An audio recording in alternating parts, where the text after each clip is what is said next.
Out of the gates and ready to go. Outkick 360 underway. The college football kickoff week has arrived. We've got you covered all week long from 6th and Peabody with Yeehaw Beer and Old Smoky Moonshine. React to college football over the weekend. NFL cuts are being made. NFL headlines galore. A lot to hit on a beautiful Monday in Nashville. Hope it's the same way for you guys wherever you may be watching or listening. And football is back, baby.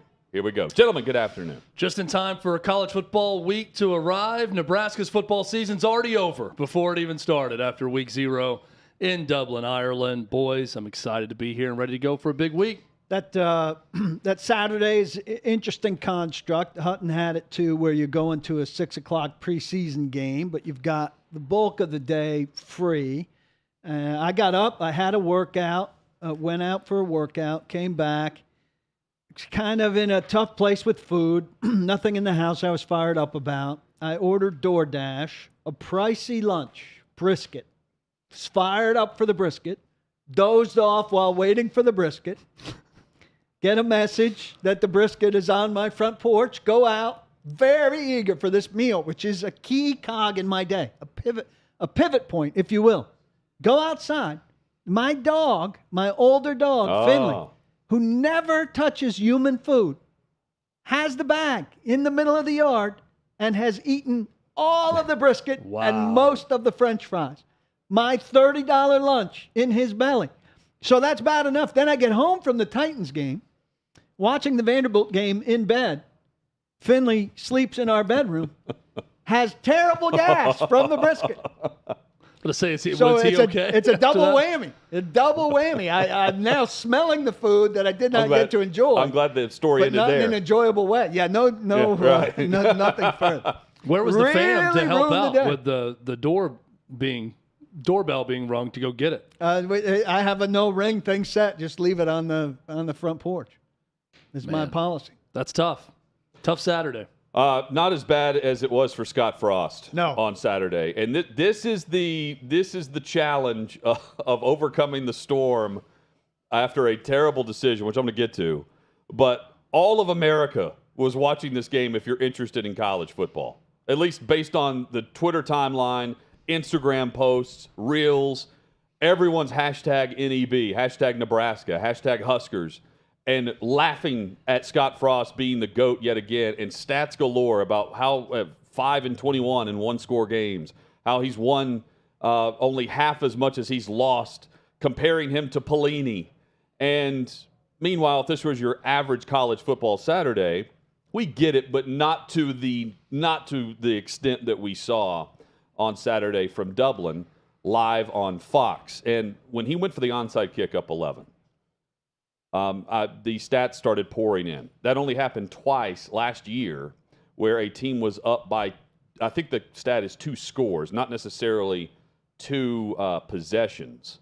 But a team's up by, at least 2 field goals, and they went for an onside kick. It only happened twice. He did it, and I have no idea why he thought, if you have momentum, just kick off and keep momentum. He's just trying too hard. It was a back-and-forth game, but they were dictating, right? Northwestern had to answer all the time. So if you're putting Northwestern in a position where Northwestern perpetually has to answer, and now you're up 2 scores, let them continue to have to answer. You're dictating the game, and now you're trying too hard. Chad, the only way you give up momentum is by allowing Northwestern to recover an onside kick. It's the perfect storm of failure because this was a week 0 game. You're right. It was the spotlight game. It was the only one everyone was going to watch on Saturday because every other game, let's face it, was miserable. Well, and this was throughout on the rest of the day. Big Fox. This was a good game. Right.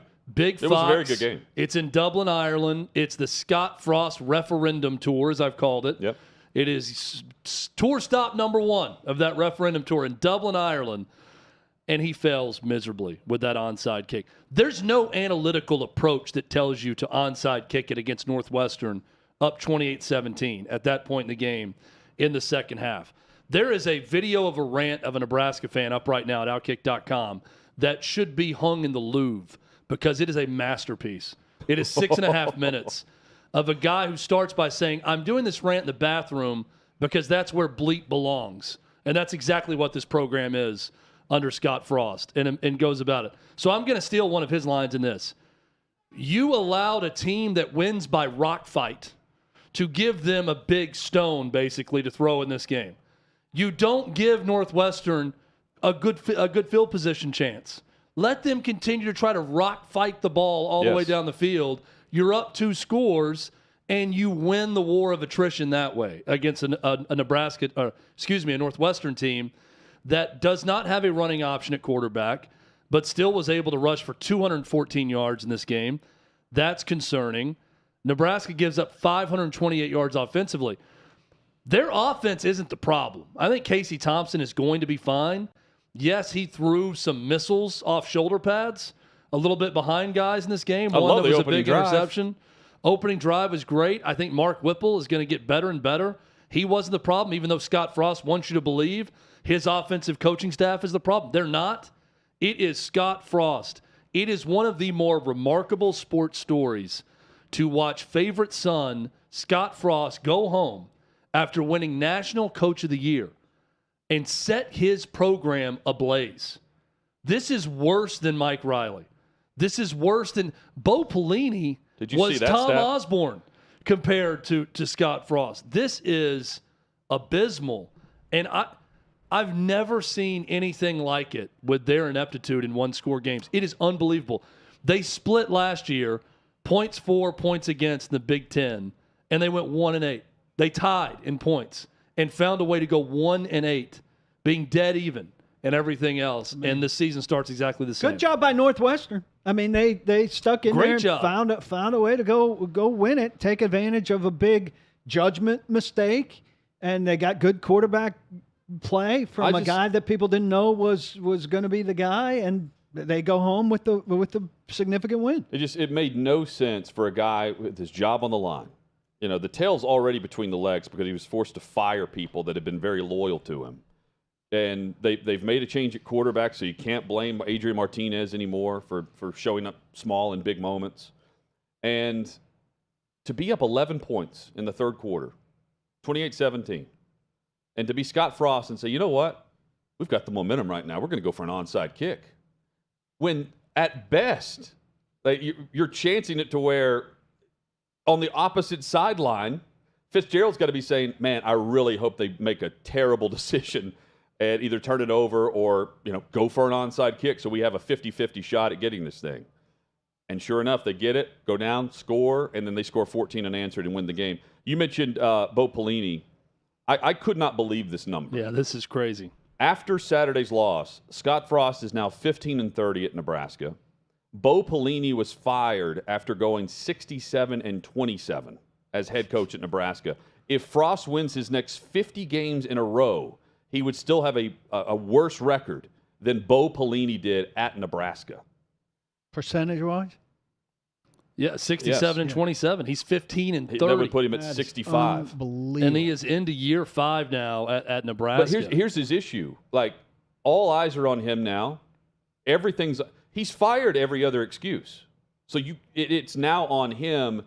And while, this is a true dilemma for Nebraska fans, Chad, because I know. It's no dilemma anymore. Well, but they're out. But he's their guy. Like, he is, like you said, the favored son.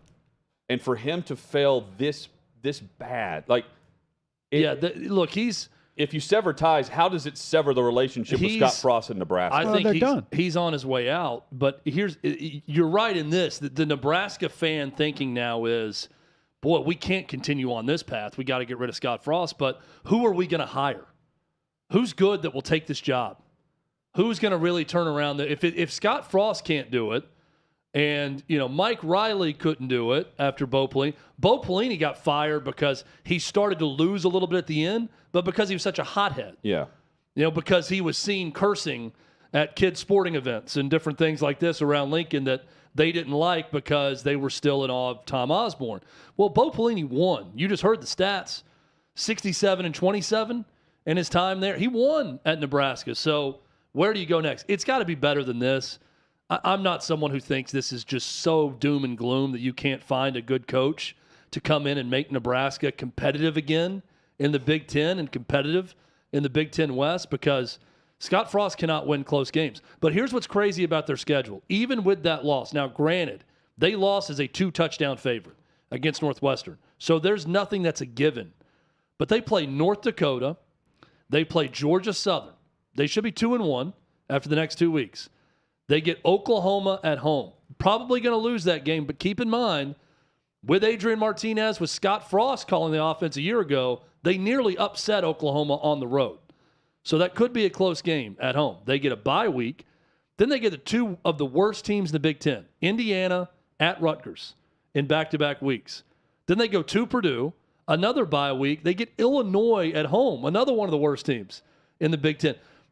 They could have 5 wins, pretty quickly here on the schedule and be looking at a possible bowl game, but that's where it gets difficult. After Illinois, guys, they go Minnesota at Michigan, Wisconsin at Iowa to close out the season. A bloodbath. So they're not going to win in November if I'm picking games right now, but they've got some really winnable games coming up.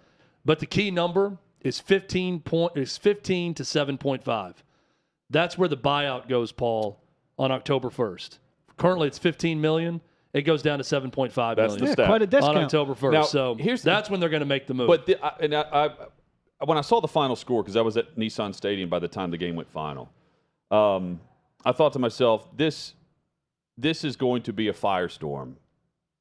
And should I overreact to this one loss in week 0, right? Thinking there's still time.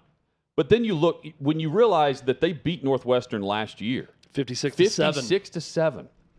And this just feels like more than one loss, right? You've made all these changes. He conceded to all these changes by the university. He's no longer calling plays, but yet he calls for the play that allows Northwestern to get back in and win the game. Yeah, interrupted. And it felt like more than one loss for Scott Frost in a year where it is do or die, put up or shut up time. And it may be just a month of put up or shut up time based on the buyout and when it drops in October. It's nuts. I mean, it is nuts to look at their record Imagine in these that close flight back. games. Well, and we talked about this last week. What if Adrian Martinez is suddenly clutch At K-State. in Kansas State? Yeah. That's a team that could compete right. for the Big 12. And they're picked right in the middle of the conference, 5th, but they could get hot and contend in that conference. And what if Adrian Martinez is a big part of that? That's even more of a dagger against Scott Frost if that in fact happens. I was blown away by that. But the most troubling thing, it's not offense. I think they're going to be okay offensively. And I like Casey Thompson, what he brought to the table. And then Mark Whipple's a great offensive coordinator, a great hire, even though, again, Scott Frost wants to criticize them and say they're gonna have to learn that in this league you got to be more creative, whatever.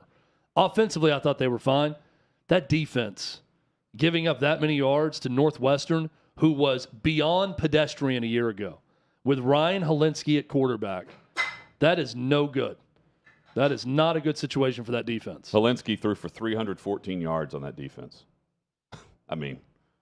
As for hiring, I mean, don't you just go hire the next young, hot coach who sells you but it's a lot like, Chad, correct me if I'm wrong, though, it's a lot like Arkansas, where you're hiring a guy that fits the brand, right? It's not a young guy who that's fits what they've the been brand. searching for, and then Scott Frost was available after Coach of the Year honors, and you're like, here, it was a completely this sensible guy hire. is Nebraska.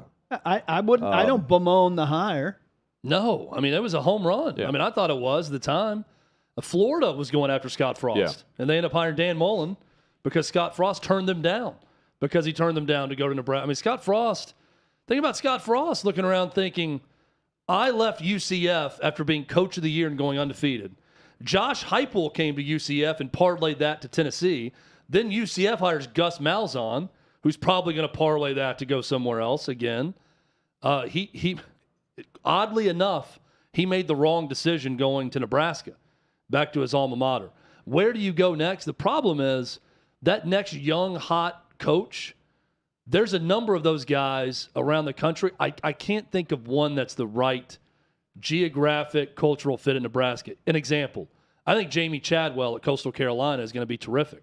And he runs sort of a shotgun, triple option, power game that's very different. The offense that he runs, I think that could work in Nebraska. Would Jamie Chadwell work at Nebraska? I don't know. You're taking a chance, right, on someone that doesn't really have ties to that region. Yeah, but there I think you hit the crux of the issue. Scott Frost chose Nebraska over Florida. Is Jamie Chadwell choosing Nebraska over any SEC opening? No. See, so that's why you've got to go find the guy that is perfect for Nebraska football, right? Like the Sam Pittman connection in Arkansas, where it just works. It didn't work anywhere else. It just works for him at Arkansas, where he's embedded now, and he wrote in his own new contract in the extension that he wanted a non-compete for SEC schools because he doesn't want to go anywhere. You've got to find the right fit, not just the up-and-coming coach that's bouncing around. It's also about timing and about opportunity. So they may benefit from the fact that I only see one real hot seat in the SEC right now, and that's Auburn. So if Auburn doesn't hire Jamie Chadwell, he may be available to Nebraska. And he's not turning down Nebraska. But if Nebraska comes calling to Coastal Carolina, Jamie Chadwell's taking the Nebraska There's job. always a Dan Mullen event, though. Well, Dan Mullen could be available. Well, but there's a Dan Mullen example in the SEC that's happening right now that we're not aware of that we'll know by November, where there will be a surprise opening according to how we're previewing the season right now. By November, maybe it's not so surprising that they fire a guy at the end of December. But, I mean, I wouldn't have predicted that Dan Mullen was getting the boot early at the beginning of Florida's year last year. There's always one guy. Yeah. There's going to be a surprise. Yeah. Or someone that just leaves. You know, someone's going to leave unexpectedly that we're not thinking about. So no one thought Notre Dame was going to be open after this past year, and Brian Kelly bolts for LSU. No one thought Oklahoma was going to be open, and Lincoln Riley bolts for USC. So there's going to be a domino effect with someone leaving a school that we're not expecting also. Coming up, we'll get into Vanderbilt and their blowout win over the weekend. A&M has named their starting quarterback, but before we go to the break, Brian Robinson, rookie running back who won the job with the Washington Commanders, shot this weekend in an attempted robbery and carjacking, I believe by two minors, is what the Washington Post reported. And thank goodness he's doing well. He could be released from the hospital today if he hasn't been released already. Ron Rivera said, though, that it'll be a matter of time before he's back out there. Declined, of course, to give a timeline on this. But he also, the Washington Post reported that he was able to wrestle a firearm away from the two men attempting to rob him Sunday. And then the other suspect shot him twice. That according to D.C. police. Just a awful story. Yeah. When I saw this, I didn't know the details of it, just the headline that he had been shot twice. And I didn't know, what that meant in terms of for his well-being, right? Yeah. Crazy. Luckily, both lower body injuries, the gunshots, and he's going to make a full recovery is what's expected. And he had worked his way. Story. I mean, he's a great story, though, at Alabama, where he waited 5 years to get his opportunity in the backfield, and finally did it. Ends up being a draft pick in Washington, and has a great camp, unseats those in front of him, is named the starting running back behind Wentz. And right after the preseason wraps up, you get this news. So they've got J.D. McKissick there, who is more of like a third down specialist. And Gibson, who they've already tabbed as their kick returner number one guy. Like they've found a role for him because Robinson was so good. So here's hoping that his recovery can go well and he doesn't miss, the season. It sounds like, just preliminarily, that they're optimistic that he's going to play this season, which is remarkable considering the circumstances. And so we'll wait to hear more on how seriously he's injured and what kind of rehab timetable there'll be for him to return to work. More reaction By the way, this is at 5 o'clock in the afternoon, so 6 o'clock Eastern, I think. So broad daylight, walk into his car. This apparently happened. 2 underage men approached him and tried to carjack him. That's the story. That's the only details I've seen to this point. Coming up, more reaction from Lincoln, Nebraska. Vanderbilt gets back on track with a big win. A&M names their starter. We'll tell you Michigan's plan at quarterback or quarterbacks. And the best thing from the college football weekend. Next on Outkick 360.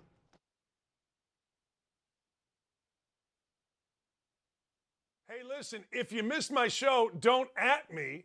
I've got you covered. Take a look. Tom Brady, I used to love. Really like, not love. But he has become like President Barack Obama, who every time he spoke, he was trying to be an orator.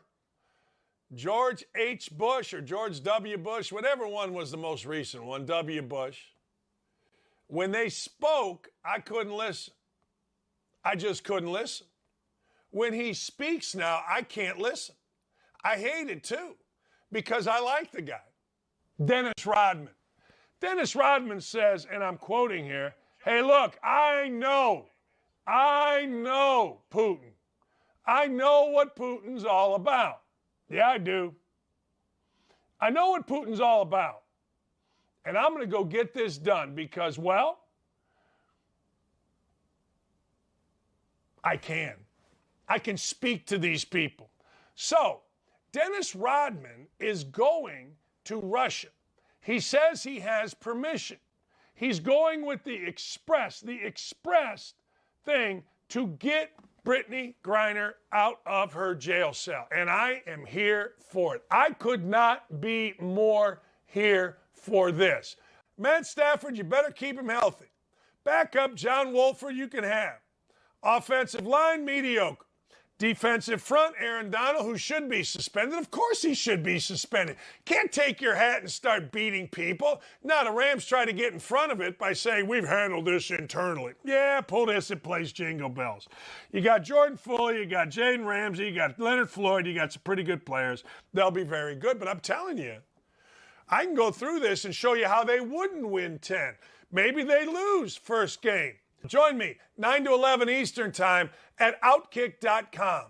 What's up, guys? It's Tommy, and if you missed my last show, you may be experiencing some FOMO, so this is what you missed. I know of one pilot who's a fighter pilot, and he got myocarditis as a direct consequence of the vaccine, and he's been grounded for the last 7 months now, and he's struggling to actually get back into the aircraft. And there's a whole number of other, like myocarditis, pericarditis. I know of one service member, not a pilot, but nonetheless had 4 strokes after getting the vaccine. I bet you thought the upcharge on everything at Whole Foods, specifically meat products, meant you were getting something much better because you're paying much more. Well, think again. Whole Foods is being sued class action style for their beef marketing slogan claiming no antibiotics ever after recent independent lab tests revealed, drumroll please, Whole Foods beef contained antibiotic and other pharmaceutical residue, meaning that cattle have been treated with antibiotics or other pharmaceuticals. Everything that's happening under the guise of the medical umbrella is about separating children from their true identities, their family values, and creating this rift between parents and children. And not only that, but the power dynamics, because these establishments, these medical establishments are doing this without parental consent in many cases. They are advertising to children, come here, we'll be your family, we'll come walk you to your appointments if your parents can't make it or don't know about the appointment. They are facilitating this behind parents' backs. This coercion tells you there is a hidden agenda, and it's to degenderize because that destabilizes the identities in the family unit. You know, I'm not a color commentator, but I believe what we're seeing here is a man fashioning a straw out of a ballpark frank. He uses an actual straw to turn his hot dog into a straw, so not sure of the necessity of this odd utensil choice, but nonetheless, there it is. Does beer taste better when sucked through a meat straw? I'm not sure, but I can assure you I will never find out. I've got more hot takes every Monday, Wednesday, and Thursday night, and you know I'll have some final thoughts at 7 p.m. Eastern right here on Outkick.com.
Oh, and an onside kick.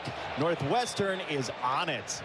At the 45, Scott Frost going for the mortal blow in this game, and now Northwestern has a short field.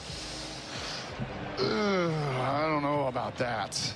Fox on the call there in Dublin, where Scott Frost goes for the onside kick and Northwestern recovers. They go on to win the game in week 0. Chad, your initial reaction in your household when that happened? What a great response from Brock Eward, first and foremost. Friend of the show, Brock Eward. Just like when everybody that went at down. home. So I had a unique perspective on this because I coached my daughter's softball game right in the middle of the game. So I had to leave early second quarter. My wife, Angie, big Nebraska fan, stayed back, watched until halftime. So she gets there right before the first pitch and says, they're down 4. I said, what? Because I think they were up 10 or something at the time. She said, Nebraska's down 4 at half. I said, okay, whatever. So game ends. I get to my car, take my phone out, and immediately I just glance at my text without even responding. And I have like 7 in a row. And the tone of the text or something like this. Oh, Nebraska.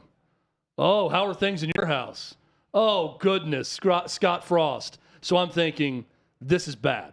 I've not checked the score or anything else, but I didn't respond to anyone. I'm just thinking, I haven't seen what happened, but this is going to be bad. So we went home. But there's been a meltdown. You know started that. the game in the second half, and I'm watching from that perspective. You taped it. Yeah, recorded. Just paused it, got back in. Angie's going to watch the whole second half. So we start watching together. I'm not tipping her off to anything, just watching it like I know nothing. But the whole time I'm watching it from the perspective of someone that knows something bad is coming. Disaster is on the way. But I keep watching. I'm okay. What is it? Well, no, they go down and score. They score again, right? They're looking good. What could it be? What could go on? Of 17-14 at halftime. They scored 2 touchdowns to open the second half, and then the onside kick happened. And I wasn't really paying attention. I was doing something else, and I looked up and said, "Why does Northwestern have the ball?" And Angie said, "Because we tried an onside kick and didn't get it." I'm thinking, why? At that point in the game, you just scored to go up 2 scores, kick that thing deep. So that was the moment that I knew it. And to Angie's credit, she knew too. She said, that's just the dumbest thing I've seen from Scott Frost in a while. That's going to come back to haunt us. And guess what happened? It came back to haunt them. And I was watching this thinking, man, there's great reason for optimism on that opening possession and how the first half was going. They came out in what was scripted, but looked very good. Even the transfers that had come in, they were getting the football. You've got the Thompson delivering it on point. Great touch on the touchdown pass. Great throw and catch. I mean, it's Pitt's offense. Whipple was doing. Yeah, that's what Heward pointed well out with at it. the edge. I thought, and their biggest play of the game was a bit of a fluke. You know, Casey Thompson scrambles for 6 seconds, avoids a sure sack, and then rolls left and just finds a guy in a scramble drill for a huge play. But that's a great improvised play by the quarterback. They've got really good skill players. I think Thompson's going to be good. Trey Palmer from LSU is going to be really good. They got an Arizona State transfer who's also solid. I think offensively, skill position-wise, they're fine. They're not very good at running back. They didn't rush the ball very well in this game, which is kind of odd to me at Nebraska, but whatever.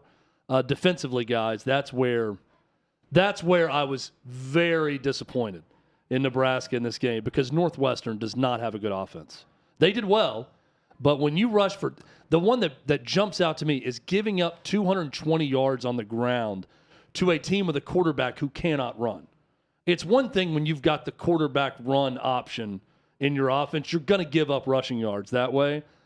But you know when they're running it, they're handing it to one of their running backs. Yeah. And the fact that the way they just ate up clock late in the fourth quarter with the lead, just handing it off and running it over and over again, that's very disconcerting.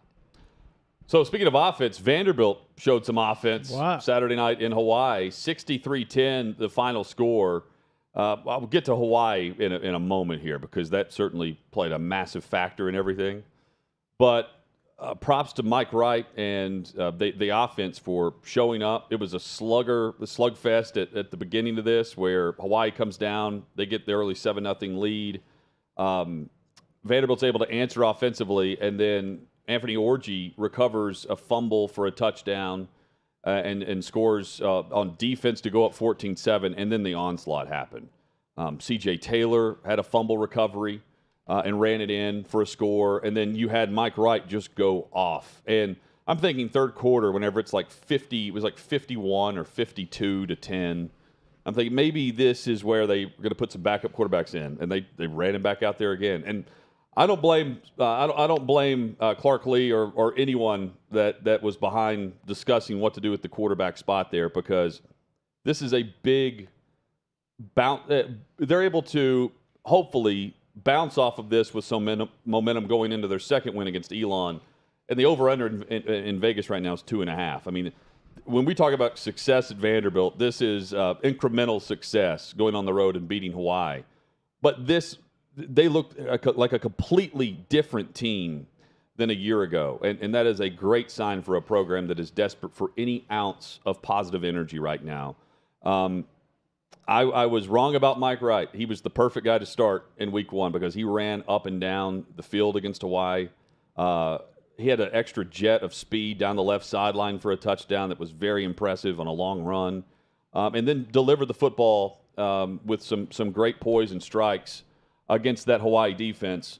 But this is a Hawaii team that is awful. Awful. We always joke that we start everything with, well, the obvious is if they stay healthy with a team. When we discuss this game, let's start with the obvious that Hawaii is terrible. Far worse than I think any of us expected, because the name Hawaii at least carries some offensive cachet in most seasons. I didn't realize they lost 51 players from last year's team. That is insane. So Todd Graham, there's basically a mutiny on campus, and the program just they defected. Everyone left, and they were left with scraps, and that's what Timmy Chang inherited in year one. They are essentially a team coming off the death penalty. They're that bad. They're bad than most FCS teams. Now, having said that, Vandy did exactly what decent to good teams would do to a team like Hawaii in that setup. That is a great step forward for Vanderbilt. Mike Wright had 146 passing yards and 163 rushing yards. I have been screaming from a mountaintop for years that Vandy needs to run the triple option. They need to run a military academy offense in order to have success. Guess what they did on Saturday night? Go watch that offense. It is just a shotgun triple option for the most part. Every single play, there is a jet sweep or a fake jet sweep. There are guys in motion. There are multiple options of running the ball in every play or dropping back to pass for Mike Wright. This is the offense Vandy must run to have success. Continue doing this, guys. Not only do I feel like it's easy money if you bet over 2.5 on the over-under for win-losses, I think they break the streak in the SEC this season.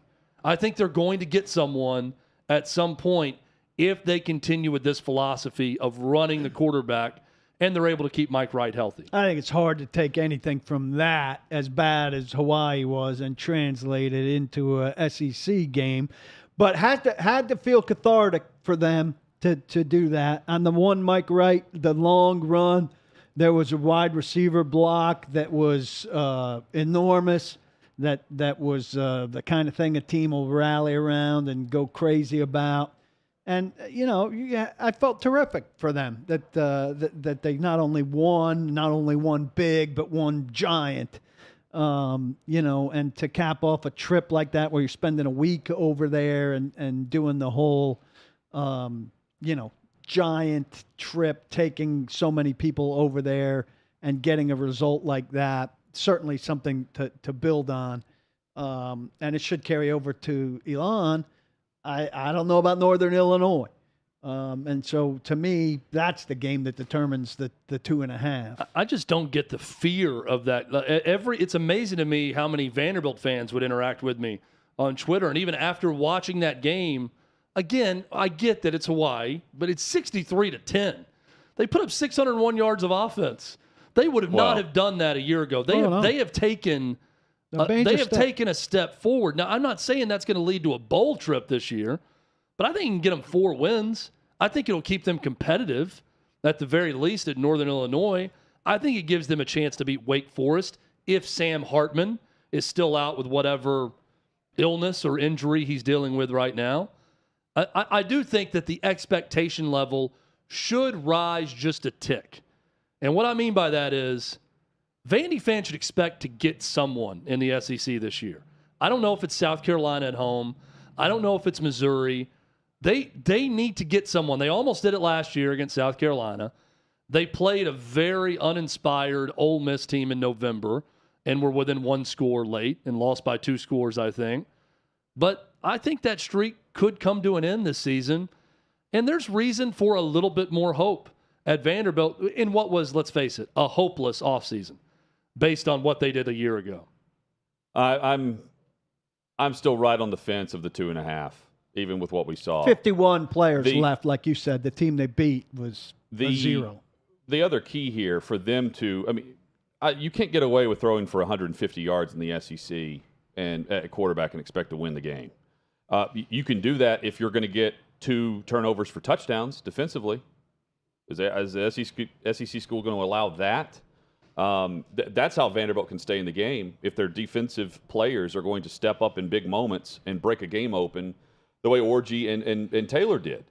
If they're going to get that, then I think we're talking about like a 4-win season, and they can pick someone off in the SEC. But for the announce team on CBS Sports Network to say like Vanderbilt is just far superior athletically right now, like their athleticism showing out, and I'm thinking, man, for them to acknowledge that, that's how bad Hawaii is. Yeah, like you will not hear that when they play Northern Illinois. The Hawaii fumbles, it was very odd, the 2 fumbles that just went right. It looked like an interception. It was hit, and it went right to the defender in full stride going into the end zone. C.J. Taylor and Anthony Orji on both those plays. But when they got hit and fumbled the ball in those 2, guys, it looked like a college player hitting a high school player. It looked like the guy didn't have any choice but to fumble because he got hit so hard by someone much bigger and stronger and just coughed it up immediately. You're always looking for the positive energy. That's what Clark Lee preaches, right?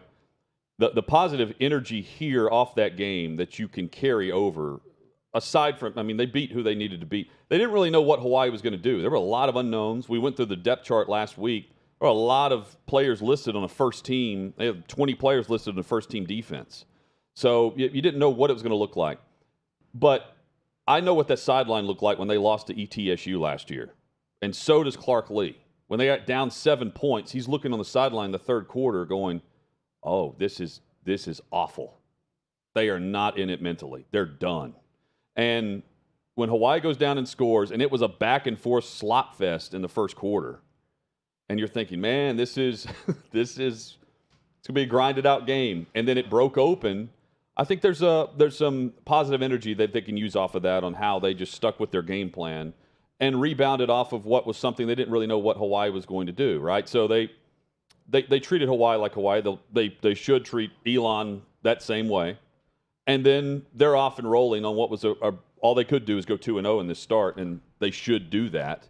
But this is the challenge, though, because even when you win big, you're going to have the second guessing about where the program really is. And I still maintain like they're going to have to do more offensively than just throw for 150 yards and expect to win. They have to have explosive plays. Now they can also, if they run for 400 yards a game, they'll be all right. They can control the clock. But keep in mind too, like they ran for 400 yards as a team, and they came out in the second half, ran 3 straight plays for double digits on the ground, scored in less than a minute. You're not doing that down the schedule in the SEC. No. So that's where the 4 wins and picking off a team in the SEC would be a gigantic move up the ladder for them if they can do it. Well, they're going to win 2. They're going to have a win over Elon upcoming Saturday. Then they get the Northern Illinois game. We're not going to know anything until then, right? We're going to really know, okay, how much is this team improved against a viable opponent like that? And then we're going to know a little bit more when they play Wake Forest at home. I think Wake Forest may actually be next, then Northern Illinois. That's where we're really going to start to learn more about this team. I just saw something from their offensive mindset that tells me that if they catch one of these lower-rung teams on the right Saturday, they could win. They should have beat South Carolina a year ago, and that team was awful. Yeah. So it can happen this year where they end the streak. I'm not saying they're going to be competitive week in, week out in the SEC. They won't. They're going to have Saturdays where they get completely run in games. But I saw at least a glimmer of hope in that game. Now, one negative, I have no clue what Clark Lee's doing clock management-wise into that first half. That was a very, very loser-like mentality at Hawaii where you should be destroying them at halftime. It's 21-10, and he just takes his foot off the gas when they're not stopping them and just basically plays the half out and lets the clock run down in the end. That was very weird clock management where I thought they had a chance to put it away at halftime. 28-10, it's over. 21-10, there's a little bit of life. And then they quickly snuffed it out in the second half. But the good news is Hawaii was just terrible. They've been part of so many games Vanderbilt has where the broadcasters are looking for something to talk about in the fourth quarter. There was such an extensive conversation about the food tents on the sidelines of whatever the setup Hawaii has there that's temporary. And for once, it was because Vanderbilt was laying somebody out instead of getting laid out. That broadcast team, not great. That was rough. I'm talking about the production crew, the camera angles, everything about it on CBS Sports Network. I joked that Vandy has set an all-time record for SEC teams to appear on CBS Sports Network over the years because they always play one game against a Mountain West opponent. I think they played UNLV one year maybe on that network also. Well, the camera angle was weird. The field looked narrow. Well, they had a different pronunciation on a few names every time they said it. Ben Bresnahan, who was the tight end, you could tell, I think it's Aaron Taylor was the color guy. You're right. He got to that name, and it's like he was rehearsing it all day before the game started, and he still could not get – he said, Ben Bresnahan? They kind of said it like real fast, like he knew he was going to screw it up and didn't know how to say it. And all the different pronunciations of Hawaii, how they would go to everyone and they were making a point to say, and Hawaii, first down. I found it comical. It was comically bad, the production of that game. Best thing of the college football weekend for me was UNLV. You mentioned UNLV. The slot machine turnover gimmick is awesome. Hits every time.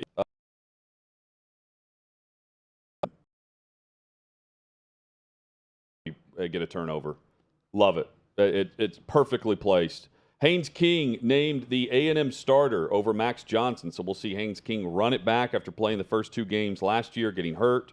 He is back as the starting quarterback for the Aggies. And Michigan's plan at quarterback is interesting through Harbaugh.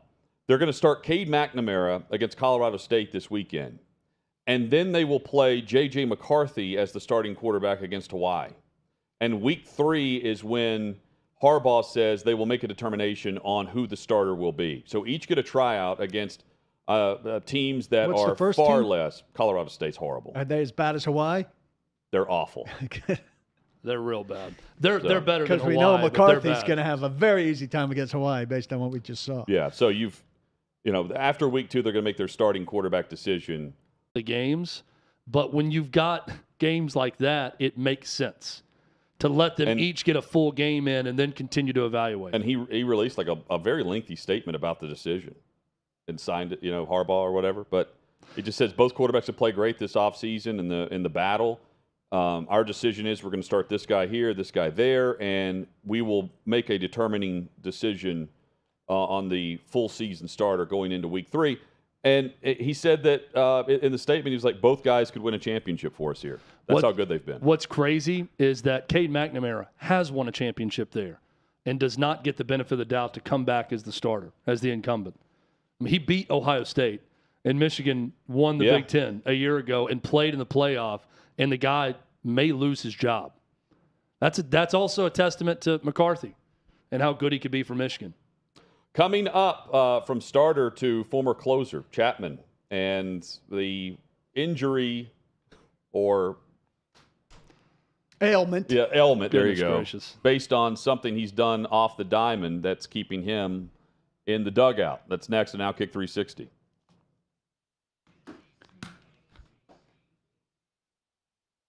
Hey, listen, if you missed my show, don't at me. I've got you covered. Take a look. And when he talks, I don't believe him anymore. When he talks, I just think he's full of crap. When he talks, I'm like, yeah, shut up. He's entered the Barack Obama George W. Bush phase of my life. Now, Biden's different because Biden just doesn't know where the hell he is. Oh, I forgot to play that video. Hilarious. Bill Belichick. They said the pure joy on his face when Chris won. Of Jolton Joe. But Brady's joined. Obama, Brady has joined. He has. He's joined Bush. George W. Bush. What did this idiot say? If you swing a helmet in the middle of a crowd and start banging people in the head, you can take that however you want to take it. But the bottom line is that dude should be suspended. Now, what I want to do, I'm looking at whoever sent that tweet. I forgot his name. It was Schwartz or something. Look, Stephen A. Smith couldn't play basketball at Winston-Salem University. Couldn't get off the bench. Stop it. As unathletic as that camera I'm looking into. Now, you got to understand a couple things. Tom Brady is a little bit like Michael Jordan. He got to have a loaded team. Like LeBron doesn't need a loaded team. LeBron, in this era of basketball, can take a team to the NBA Finals with Matthew Dellavedova, Boogie Gibson, Boobie Gibson, I think is his name, and a cast of characters that I can't even remember. I'm a basketball guy. Well, Tom Brady's the same thing as Michael Jordan. Michael Jordan needed Tony Kukoc, the best player in Europe. He needed Scottie Pippen alongside the entire time. Former #1 pick Bill Cartwright comes in. Hall of Famer Dennis Rodman comes in. Join me, 9 to 11 Eastern Time at Outkick.com. What's up, guys? It's Tommy, and if you missed my last show, you may be experiencing some FOMO, so this is what you missed. I know of special forces operators who now can no longer jump, dive, or fly. They can't do their jobs at all because of injuries from the vaccine. And so, yeah, you're right. It's not only a national security crisis for us to discharge tens of thousands of service members who we can't afford to lose over a vaccine that doesn't work. But on top of that, the vaccine is injuring those that did comply with the mandates and further preventing us from defending our nation. Why would they do this? What is the motivation? Any adult should know that children are not able to choose what gender they are, certainly not take hormones, go under the knife, have surgeries. I, for the life of me, cannot figure out why the academic and scientific community is pushing this so hard. Do you have any idea what the end goal of this might be?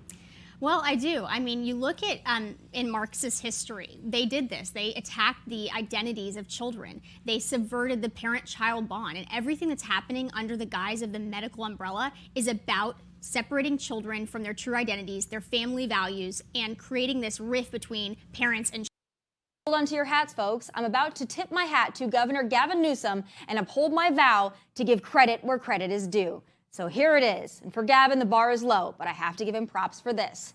Greasy Newsom has vetoed a bill that would have allowed for safe injection sites, aka supervised shoot-up zones, in the major and drug-ridden cities of LA, Oakland, and San Francisco, saying such sites would have presented a world of unintended consequences. Gavin, oh buddy, oh pal, I never thought I would say this, but yes, you are correct. The idea of providing safe zones for addicts and tweakers to shoot up their illicit drug of choice while staff members stand by in case of an OD is the most ludicrous freaking thing I've heard in a while. I've got more hot takes every Monday, Wednesday, and Thursday night, and you know I'll have some final thoughts at 7 p.m. Eastern right here on Outkick.com.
Aroldis Chapman has an infection due to a tattoo that he received on his calf, and he's unable to take the mound for the New York Yankees. Paul, your thoughts? Well, I don't want him on the mound for the New York Yankees right now because this guy's a mess. So if he gets an infected tattoo and it costs him time, I'm okay with it. It's not smart. His defense is that he's gotten in-season tattoos before without incident. This one is, I believe, of his sister. Yes, it's his sister. It's the face of his sister on his calf. This is insane. He is the second highest paid player on the New York Yankees, and he's getting a tattoo on his calf in season. Like, he should have to pay back money. I agree. I mean, that should be in your clause that if you do something to your body, like get a tattoo in season, and you're forced to miss time, you forfeit money. I don't know why you're not more pissed off about this. This is I don't want insane. him pitching. Here's also the problem with the Yankees. Aaron Boone sounds like a legit moron. When he comes off that series where they played a team 23 games under 500 in the Oakland A's, and they score, 3 runs over 2 days? And they split a 4-game series with the A's, and he goes to the podium and says, we actually hit the ball really well in these last 2 games. I'm reading a story at The Athletic that then says, no, actually you didn't. They actually track balls that are hit hard, and the A's hit more balls hard than you did. So it's not like you were hitting lasers that were being caught over 2 days. You did not hit. They did not hit the ball the last 2 days. But if Aroldis Chapman was in the game, the A's would have hit more balls hard. This is good that Chapman gets shelved. He had 9 good outings. He was a disaster. He had 9 good outings. Then he had 2 horrific outings again, where he turned back into a guy you just can't count on because he doesn't have it mentally. And when he doesn't have it mentally, he doesn't go a little bit south, Hutton. He goes completely in the tank. And when he's completely in the tank, you can't put him in a game unless you're winning by 10. Well, and they're not winning by 10 very often right now. Aaron Boone, though, his reaction to Chapman, he was like, I don't have tattoos. It's a personal choice. I'm thinking, it's a personal choice, but he made the personal choice to do this during the season and suffers the consequences for doing it during the season. And apparently he does it every year. This is just the first one that got infected. This is something that I'm sure for it's whatever rare. reason, he decides to get it done in season. I think guys are probably getting tattoos in their seasons all the time. I don't know anything about it because I'm not a tattoo guy, but I cover a team full of guys with tattoos, and I watch a league full of guys with tattoos. I can't imagine everybody's waiting till out of their season to get tattoos, generally speaking. They need to. They should. But here's my thing. If you get the tattoo and we don't know about it and nothing happens, fine. But when you do that and you take that risk and you get infected, you should forfeit your pay. I agree. 100% give the money back. Dude, he should forfeit his pay based on his performance well before he got an infected tattoo. Coming up in hour number 2, we will talk about the key quarterback performances and big releases, including Matt Araiza by Buffalo. And we will dive into injury in the backfield for the Steelers. That's all next on Outkick 360.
Second hour is here. Outkick 360 continues. Monday edition.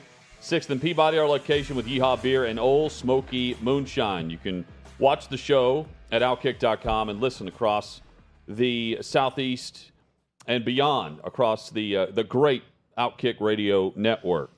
The Bills released punter Matt Araiza a day after their preseason game, so they get back to Buffalo and release the punter who they did not play on Friday.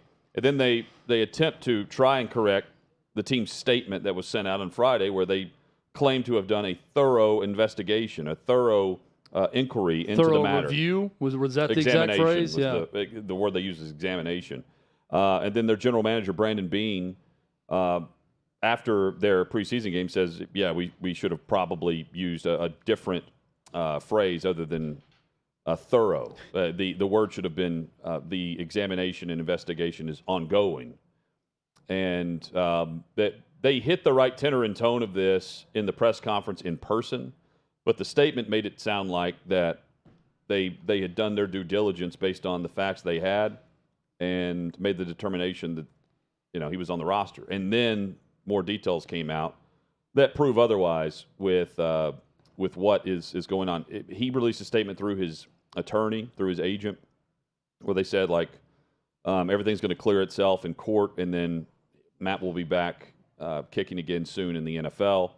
But guys, nonetheless, Beane confirmed that the team had, quote, boulders of information from the accuser side when the team's assistant general counsel spoke to Jane Doe's lawyer. And the report was last week, the lawyer claimed that the Bills never reached out. The Bills said they did through their general counsel, and that her attorney laid out some things that they were accusing Matt Araiza of, and then further details came out with the police report. They were non-responsive to her lawyer reaching out with information about this. So they were talked to the lawyer in the know about what the accusation was. And as we suspected last week, they basically waited for if it was going to go public and what the public reaction was to spark action on their part, it seems like. Well, they through general counsel, they did speak to her attorney. They spoke prior to this news coming out publicly. That's according to Brandon Beane. They also he was also asked about releasing the other punter last Monday, who's now in Indianapolis, and they made the determination that they were going to stick with Araiza last Monday. This was after the thorough examination, and I'm doing that in air quotes. But he also acknowledged, he goes, yeah, that's a tough one. You can second guess whether that was the right move. Well, we had this back and forth on Thursday when this came out, and we're talking about on the show, Hutton, you and I were discussing, and I was so confused by the statement because the statement in and of itself is contradictory. Because they start with, we were recently informed, and then further on they go, but we did a thorough review or thorough examination of it. I'm thinking, how can you both be recently informed of something while also claiming to do a thorough review of it? And what on earth could you have found in a thorough review that would lead you to believe either his innocence or that you should continue to employ him based on what her allegations are in the case? And while that was the very confusing part to me throughout, they botched this thing. The Absolutely. Bills did. While their reputation's not going to be good, their punting situation could be good because Brett Kern has been told today per ESPN that he is being released by the Titans. He's a guy who has dealt with the elements plenty well in his career, but more importantly, knows how to still drop balls inside the 20 very well and get them to check up. As you pointed out last week, Hutton, he's from Buffalo. He's from the Buffalo area. So he could choose to go to Buffalo if he likes, or Indianapolis, which picked up the guy who Buffalo let go last week, may not be happy with their situation. And Kern, given a choice, maybe while he's from Buffalo originally, he's got a family here with 3 young kids. The oldest, Bryce, who's been a ball boy for the Titans during training camp. is a 7th grader, used to be in school with my son. Maybe he'd want to commute from Indianapolis. He indicated when we talked to him on Saturday night, when he was terrific, by the way, in saying, if this is it, it's been phenomenal. And he said, I knew I was in a tough spot as soon as Stonehouse got here because I've only seen 3 or 4 guys who hit the ball like he did. He was in uniform, Kern, on Saturday night, but he did not kick. And he was sentimental about it, knowing that it could very likely be his last time in uniform. So he could commute to Indianapolis in a way where he could get home, on off days. So I would expect him to land in Buffalo or Indianapolis. So before I agree. I think Brett Kern's going to have some options here. But before we close the door on Araiza and the Bills, let me also follow through on this by saying they were informed of this on July 27th, I believe was the day. They knew about it for a month. They had a month to prepare for the story to get out. And that was the statement they came out with. The first time that, based on a report I was reading, surface level was June 4th. And then they received further details at the end of July, nearly 2 full months later. They have further details, and then they release the other punter that was battling Araiza last Monday, and then the news hits late last week while they are preparing for a preseason game. By the way, I remember us wondering, and the report is that a couple teams knew about this before the draft. I remember us wondering why punters were drafted ahead of him. I think it's a logical line to draw that 2 teams that drafted punters ahead of him knew. Well, Bean and Sean McDermott said we spoke to basically double-digit number of teams, and none of the teams we spoke to knew anything about it, is what they said about it. And they admitted we had no idea when we drafted them. That could have changed things.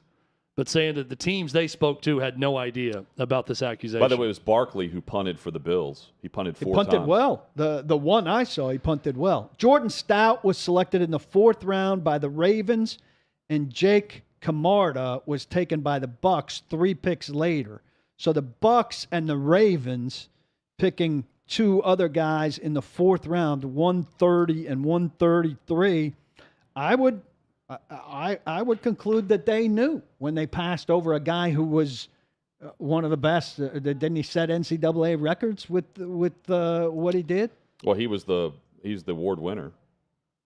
He was the best punter in the country, according to college football. I mean, that's not everything you look at, but so I remember expressing surprise at the time. Well, here's the date where I got the late July date. The accuser's attorney, Dan Gillian, shared with The Athletic, this is a story from The Athletic, that an email showing that he reached out to Bill's Assistant General Counsel, Catherine D'Angelo, on July 31st. Gillian said the next day he had a long phone conversation with D'Angelo of the Bills, but had no further contact with the club about the case. Says it sounded like he expected her to return a call. Her understanding was she heard what he had to say, and that's when we began our process. The attorney saying, we talked for a while. I was expecting the Bills to call back for further info. They didn't. The Bills took that conversation and decided to, I guess, hold out hope that the story wouldn't go public, and figured that they knew what they knew from that conversation and talking to Araiza. I'm a big believer in Occam's razor. The easiest explanation, the most logical explanation is usually the explanation. And the most logical explanation here is if it didn't come public, they would have been okay with keeping him. Well, because all that changed was it became public, and they looked terrible. But that's where it looks even worse. They had a month. They knew about this for a month, so you had a month to prepare your statement. And they cut their alternative. How you're going to handle this. They cut their alternative 5 days before. And then they cut him after releasing that statement. The plan could have been all along, well, if it gets out, we'll just cut the guy. Right? I mean, we'll hold. He's a really good punter, so we'll hold tight. And when it goes public, then we'll probably cut him or just be quiet about it. But that was their prepared statement after hearing about this a month before. It was that terrible. They did not look and then they had to cut him. To me, it's just more about CYA mishandling by the organization in this whole thing. And I'm sure that Araiza told the team his side of the story that conflicts with hers, and they believed him. They found him to be very believable. They're not saying that now, but Sean McDermott and Bean are both saying, yeah, we had plenty of conversations with him about it, and they're, without saying it, what they want, they don't want us to know this, but they believed Araiza. And part of his his explanation. Part of his defense is he doesn't know she's underage. Well, this is a very dangerous area. You are obligated to know her age. If you're a 21-year-old guy and you're engaging in sexual relations with somebody that's 17, they're saying that did not happen with Araiza. They spoke at the party, is what his attorney says. Is what he's saying. Yes, read what the attorney said. He's saying that they spoke at the party and had no idea how old she was at the party. Well, not that they had sex with her and they didn't know she was 17. So the police investigation, the police have turned over the information in the investigation to the DA. DA has yet to press charges as of now.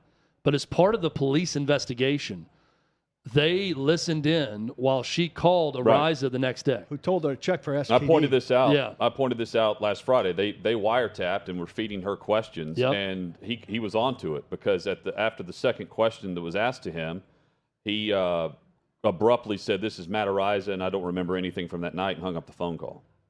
So, yeah, he was on to that. By the way, this took place in October of 2021. And here it is, August of 2022, and you're just now hearing about it. Well, here's, look, it's in the middle of football season last year. It's San Diego State, okay? This is not an SEC program. But how does not one reporter that covers the Aztecs get that story? Well, because, to your point, because police are involved, you would think, like, even the news beat would get in. Right. If there's a police report, even with names redacted, you're looking into a multiple students involved in a gang accusation on campus. It's just a crazy set of circumstances that the Bills drafted him. He did so well, and then this gets out, but they find out, during training camp, before preseason games even start, that this was an allegation that was out there. It's crazy that in 2022 something like that can remain that quiet for that long, even when there's been the accusation from the victim in this case. Yeah, and now, I mean, this is where the Bills, though, to me, deserve this much of credit.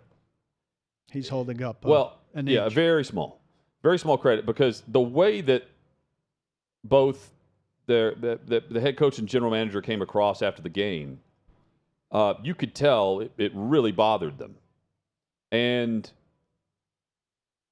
they ultimately did the right thing. Released him. They did release him to the. Now they're trying out kickers. They're going to end up with a punter that's going to be very good. With the number of punters, Denver just released a veteran too because he refused to take a pay cut, so they cut him.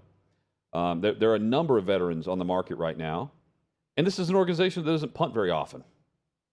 I mean, they punt the least amount of any offense in the NFL last year. So, it was a headache, and because Goodell has no jurisdiction, it's not like you can just wait on Roger to come now and we're going to wait on the league to make their determination on his roster status. The Bills had to act, and they did. They didn't play him. He flew back with them, and they released him. So, if they deserve any credit, they deserve credit for not just sticking with the statement they left out there and just moving on. Well, and I think that I think they could have stuck with it. I don't think McDermott or Bean obviously, drafted that statement. That was bad. I thought they handled it pretty well when talking with the media, just saying, look, just know there was no ill will towards this, and we try to be perfect, but we're not. We're not perfect on personnel matters or things like this, but we're going to continue to try to be better about it. I mean, they weren't defiant about things. They said, we thought we were doing some of the right things, but maybe we weren't, and we're never going to get it 100%. And even though we know we have a good culture here, it's not always 100%. Basically saying, our bad, but this is something we should have known or been better about. But would they have done the right thing without public pressure? No. Yeah, they were moving on with him on their roster. Najee Harris, his Liz Frank injury, the expectation, according to Pittsburgh, is he is on pace for week 1. So that is great news in the Steelers' backfield. That's a scary Yes. term, though. You hear those words and you do not think, oh, he's going to be ready to go. Everything's fine. And this took place in week 1 of the preseason where he suffered the Liz Frank injury in camp. So 5 weeks, 4 weeks. Yeah. Rappaport reported, we saw him the other day at the game. That's a sign he's good to go, ready for the season. Judging from the initial injury, it seems like he was out for about 4 weeks. That's the general timeline. So I'm passing this on because many of you are fantasy football players or you're a Steelers fan. There are many out there. That's good news for Pittsburgh. We'll get into Trubisky and Pickett in a moment. Brady speaks for the first time. After he plays, drives down opening possession. That's 6 of 8 passing, I believe, were the stats. And goes down. They open the game with a field goal. And then he says, look, I'm ready to go. Like, I'm in. I'm here. On his 11-day absence, he said, look, I'm old.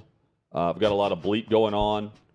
And that was kind of it. The players in the locker room were very upbeat about his performance and the fact that they're charged up that he's back and ready.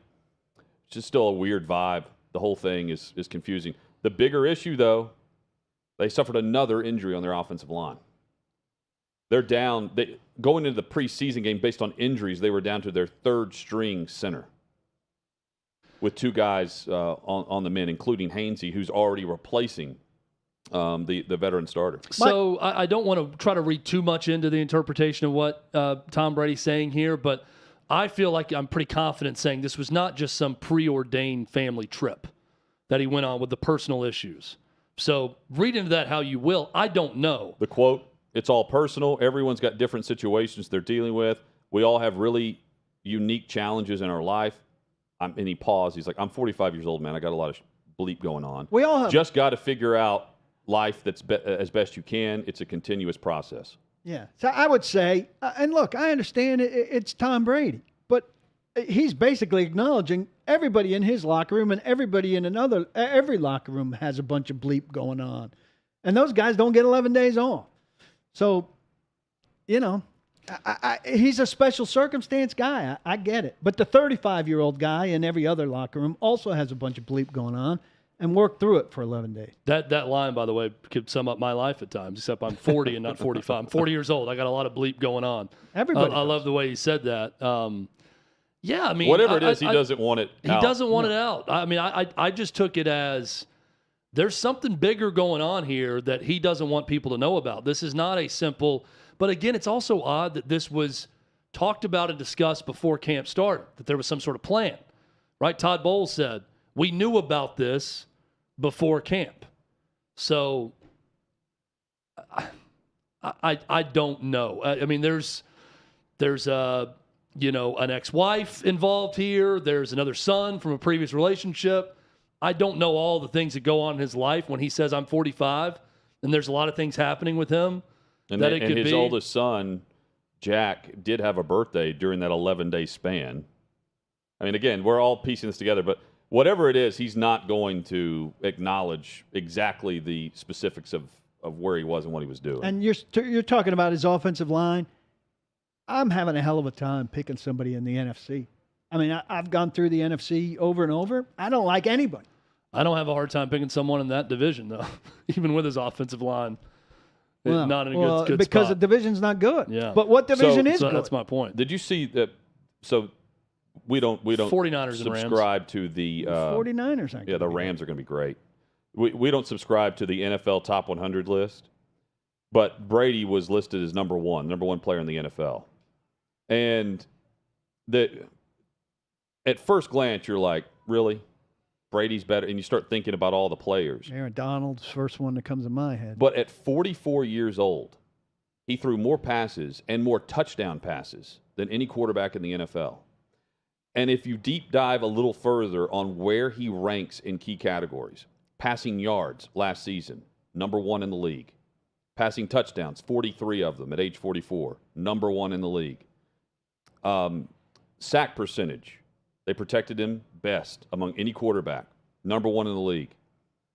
Total QBR, 2nd in the league.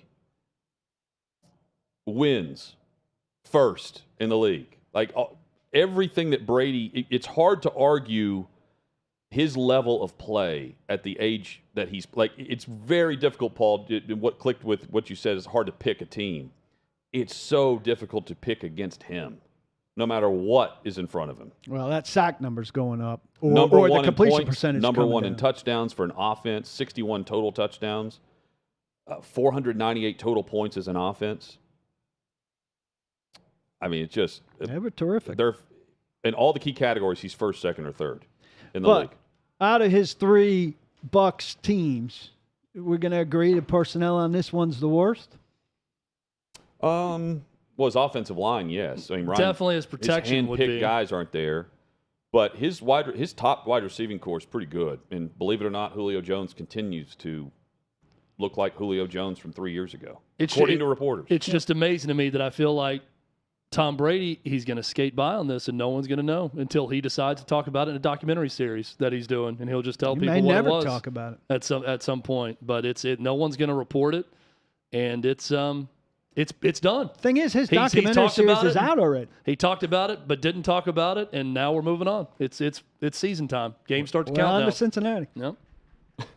They open up on the road at Dallas week 1. On to Dallas. Hit us up on Twitter at Outkick360. Coming up, key quarterback play from the final week of the preseason includes who's going to start in Pittsburgh. We've got details there. They've named a starter in Seattle. Other details include Trevor Penning, one of the top offensive linemen selected in this draft. We'll give you his week 1 status. Denzel Mims asking for a trade. There is a second-year quarterback who was phenomenal this past weekend in his final preseason start. All of that and more. Straight ahead on Outkick 360.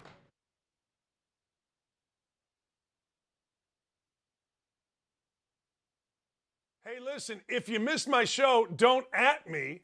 I've got you covered. Take a look. Tom Brady, I used to love. Really like, not love. But he has become like President Barack Obama, who every time he spoke, he was trying to be an orator. George H. Bush or George W. Bush, whatever one was the most recent one, W. Bush. When they spoke, I couldn't listen. I just couldn't listen. When he speaks now, I can't listen. I hate it too, because I like the guy. Dennis Rodman. Dennis Rodman says, and I'm quoting here, hey, look, I know Putin. I know what Putin's all about. Yeah, I do. I know what Putin's all about. And I'm going to go get this done because, well, I can.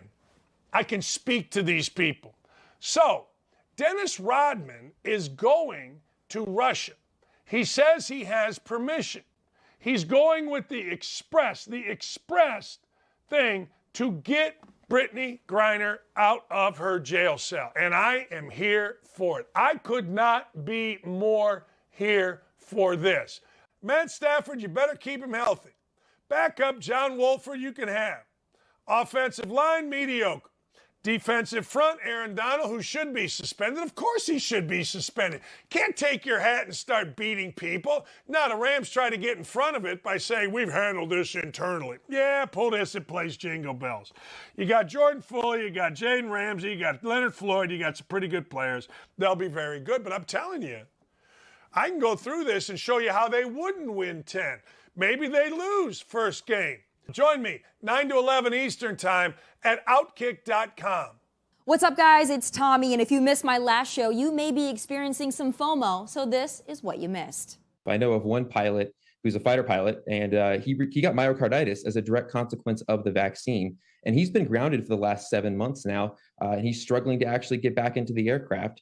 And there's a whole number of other, like myocarditis, pericarditis. I know of one service member, not a pilot, but nonetheless had 4 strokes after getting the vaccine. I bet you thought the upcharge on everything at Whole Foods, specifically meat products, meant you were getting something much better because you're paying much more. Well, think again.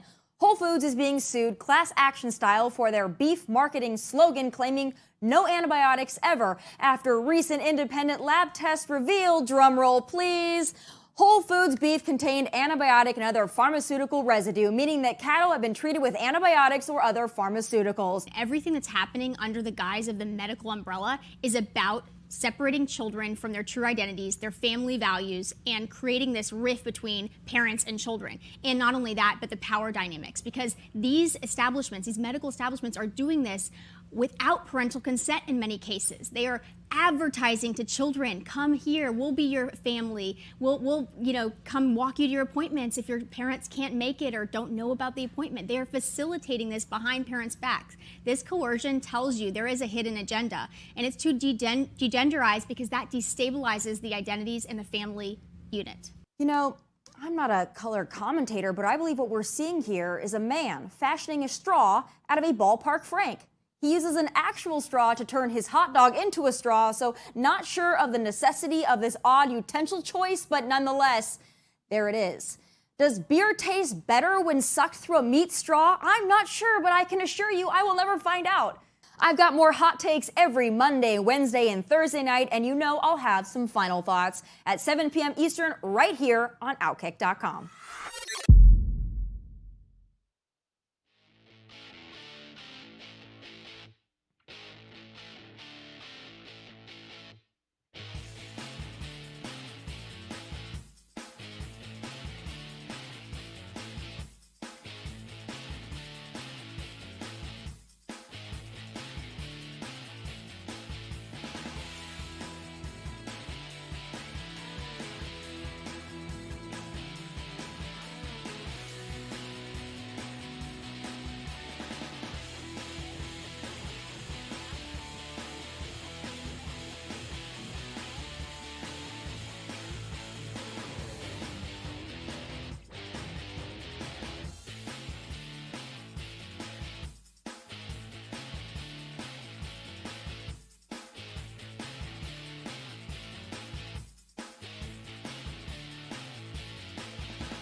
Show rolling on as we recap the preseason. It's on to week one now. 10 days away. Bring it. Let's go. Let's go. 10 days from that Thursday night kickoff. Bills and Rams. Trubisky and Pickett, they continue to do exactly what they've been doing all preseason, which is play very well. Trubisky has done nothing but win the job, and I'm still on the side of playing Pickett for Mike Tomlin and the Pittsburgh Steelers. Tomlin said that they will announce it whenever they feel like it. They may already know who they're going to start, he said, but he's not going to tell the media anything. But both played very well. Trubisky has had an excellent preseason, considering the fact that they drafted Pickett to be the future of the franchise, and it's hard to argue against either choice, one way or the other, because Pickett was excellent. He had a great throw from the far hash across the field on the boundary and fit a pass in on the boundary just past a defensive back out of reach who was trailing the receiver. Receiver made a great grab and toe tap on the sideline, but Pickett's even making the difficult throws look easy. Trubisky also had a tight window throw, effortless, that beat two defensive backs into a very tight window. So I came away and I only saw highlights, but I thought, my God, both of these guys making super tough, tight window throws. What a luxury for Mike Tomlin to be looking at two guys who are making throws like that. I have no problem with them waiting on Pickett if Trubisky's doing things like that right now, which is what they thought they could get out of him if, put in their situation, which is a good call by them. So if they could buy Pickett time, God bless them. I mean, that's an ideal scenario. If you're not getting a clear-cut, number one pick who's a day one starter, which they clearly didn't think he was based on how they brought him in. If you can buy some time for your guy to do more learning behind the scenes and win some games with the veteran for a while, which they clearly think they can, and which Trubisky has given them the feel that they can based on how he's performed, I'm fine with that. I don't think they have to wait and buy time for him. He's been that good. His preseason, and I don't care. He's operating the offense based on how they're allowing him to play. Yep. They gave him first-team reps in week 2 of training camp. His preseason numbers, he's 29 of 36 for 261 yards, 3 touchdowns, no interceptions. That dude should start. That's a first-round. That's a first-round quarterback. That's the numbers you would expect from a number 1 overall pick at quarterback. You just fill in the blank on who you think that is. That's Kenny Pickett right now at Pittsburgh. And Bucky Brooks had an interesting column recently at NFL.com. Reading this on Friday, he said, it makes sense to go with Trubisky until you realize the organization that's making the call. This is an organization with Mike Tomlin that has never been below 500. They don't wait on storylines to play out. They don't sit around and wait on, you know what, in 5 weeks, maybe we'll give them some time. They go. They don't play this let's give them another month scenario. They didn't do it with Roethlisberger. There's always he was pointing out the consistency in how the organization goes about things.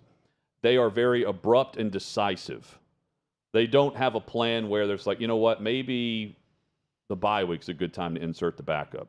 He's like, he doesn't think that Tomlin is thinking that way. In Omar Khan, who is in that system, wouldn't be thinking that way.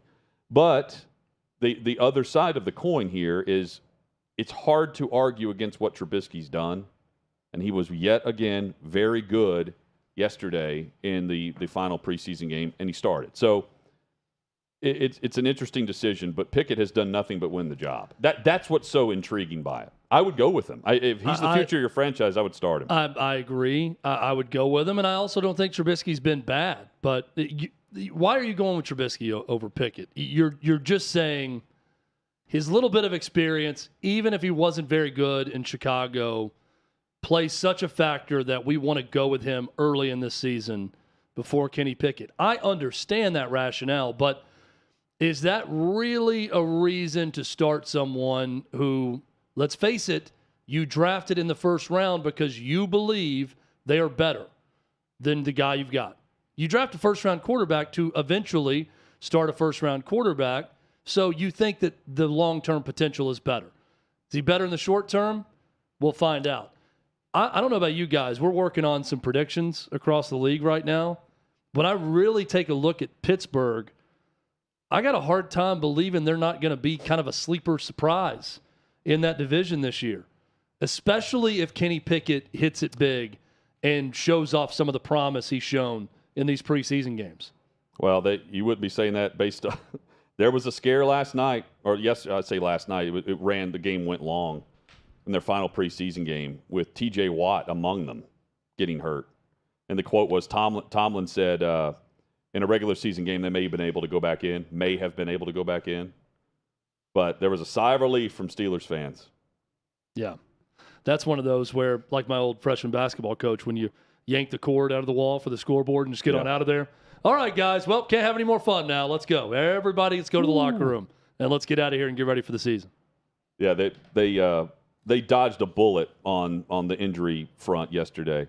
Paul, but I don't think there's there's not a wrong choice here. But because there's not a wrong choice, I would go with the investment. Go ahead and go with the guy that's been very good. Well, the young guy. I mean, we can argue both sides of it. I think, there are things that Pickett hasn't seen yet that I would say he could benefit from seeing Trubisky go through early and sorting through from a meeting room perspective for a while. It's very rare that you have the luxury to be able to do that with a first-round pick. And so if you have that luxury, I say take advantage of it for a while. And I'm not as bullish on Pittsburgh, mostly because I am bullish on Cincinnati. And while I don't like the Ravens are always emerge, particularly after a rare year where they weren't in the playoff picture. So in a stacked AFC, I find it hard to see 3 teams making the playoffs, and I find it hard not to see Cincinnati and the Ravens being there. The Dolphins just released Sonny Michel, who is one of a big committee of running backs that they put together. But it's a weird scenario. I can't remember what day Sony of the Michel, week. by the way, fell quick because he was a player with New England and now getting released by Miami. I can't remember what day of the week cuts were last year, and it might have been on a Tuesday. And I remember breaking one or two Titans cuts from here, but it seems very weird that it's on a Tuesday because a lot of them are coming out today. And then it puts a team in a weird spot in terms of availability today and tomorrow. Like the Titans aren't having any availability today or tomorrow. We don't see them again until Wednesday. And then it's only Wednesday, Thursday before they're off again for what's mandated a long weekend. So the timing feels odd. It's maybe great timing for Sony Michel, Chad, because you mentioned how he fell off a cliff. Yeah. He was great with Josh McDaniel in New England. Yes. They just let go of Kenyon Drake. It happened quick, too, with him falling off a cliff. They just got rid of Kenyon Drake. So I wonder if Sony Michel ends up in Vegas back with his old offensive coordinator. As quick as he fell off that cliff, I would expect a quick call from Vegas and Josh McDaniel, like you said. So speaking of calls, Mason Rudolph and the Steelers are getting a lot of calls from teams. Because Rudolph has also been very good, considering he's the third-string quarterback. And I think sounds like they're reluctant at this point. Well, they're reluctant because he's only making $3 million. He's very affordable. And I don't think the offers have been. And because he's very affordable, they're saying you have to give us a better offer than what you would give, some other third-string quarterback. Because again, he's very affordable for us to keep, and we could be Carolina tomorrow, for all we know. After week 1, we could be Carolina, where Carolina has not only Matt Corral out for the season, but now Sam Darnold has an ankle injury where he's rolled up on a tackle attempt. And that was ugly. He's out for at least a month or so with a high ankle sprain. Could have been a lot worse. It looked worse. Yeah. P.J. Walker continues to ascend. Yeah, so P.J. Walker's the current backup to Baker Mayfield.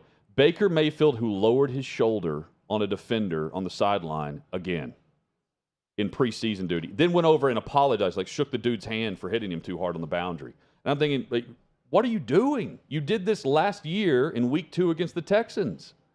And he did it in a preseason performance where he's already been named the starter. Can't stop himself. Baker Mayfield's one of those guys, that's where the coach has to protect the player against themselves and almost just not play them in a preseason game because he doesn't know any better. You cannot ever train that out of his mind to not lower his shoulder on a guy in that situation. Some guys are just like that. He's the type of guy that in a backyard football game is going to, dislocate his uncle's hip because he's going to lower his shoulder on him Jake on the Locker sideline. was like but that. You also have to mandate it out of him in the regular season to a degree. Yeah, I agree.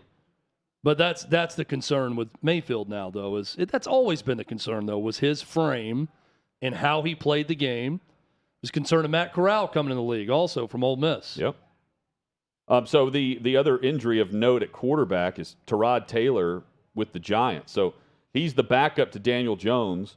He was carted off with a back injury in the preseason game against the Jets. Turns out, according to Dayball, it looks as though they've dodged a bullet there. But this is another quarterback who has been banged up throughout his career.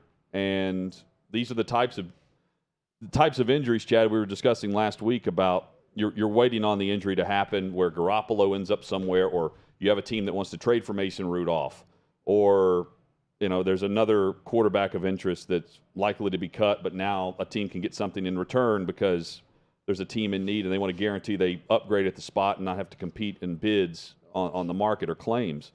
This was intriguing because he took a hard hit, and it looked like the Giants were going to be down to a waiver wire pickup going into week 1. That impacts week 1 here in Nashville. If he was down, they would have to make a move. I mean, they're insufficient as it is. And they are banged up as a team. Well, when I put that list together of the top 5 and bottom 5 backup quarterbacks in the league, I can tell you Tyrod Taylor was not in consideration for the bottom 5, but he was in consideration for the top 5 guys at that position, that spot in the league. So that would have been a big blow considering what they have right now at starting quarterback with Daniel Jones. Denzel Mims requested a trade, former second-round pick by the Jets. and then goes out and balls out. Had over 100 yards receiving, 6 or 7 catches in the preseason.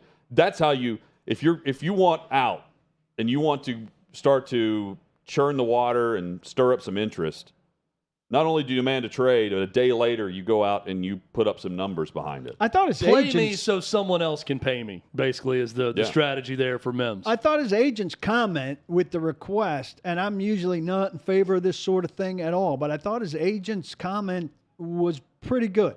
He said, I think he was hurt. He said he came back. He did everything he's been asked to do, and despite that, he hasn't been able, for whatever reason, to break through and get a chance with the ones. And given those circumstances, it seems reasonable to us to be making this request. I don't really have any beef with that kind of request, and I think the Jets have pretty much said no. Well, initially, and the Jets like being deep there.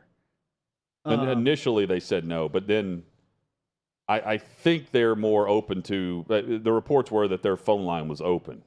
I don't know. Like at this stage, though, I'm not going to trade for a receiver. I'm going to wait to see what veterans pop up available, and then try to upgrade after week 1, where the contracts are not locked in and they're not fully guaranteed. The only trade you're making right now, and his contract wouldn't be fully guaranteed because he's not old enough for that. But the only kind of trade you're making right now is for a guy you know is going to be cut, and there might be a scramble for, and you're trading a conditional 7th to get a cheap contract player who you don't want to get into a wrestling match to acquire.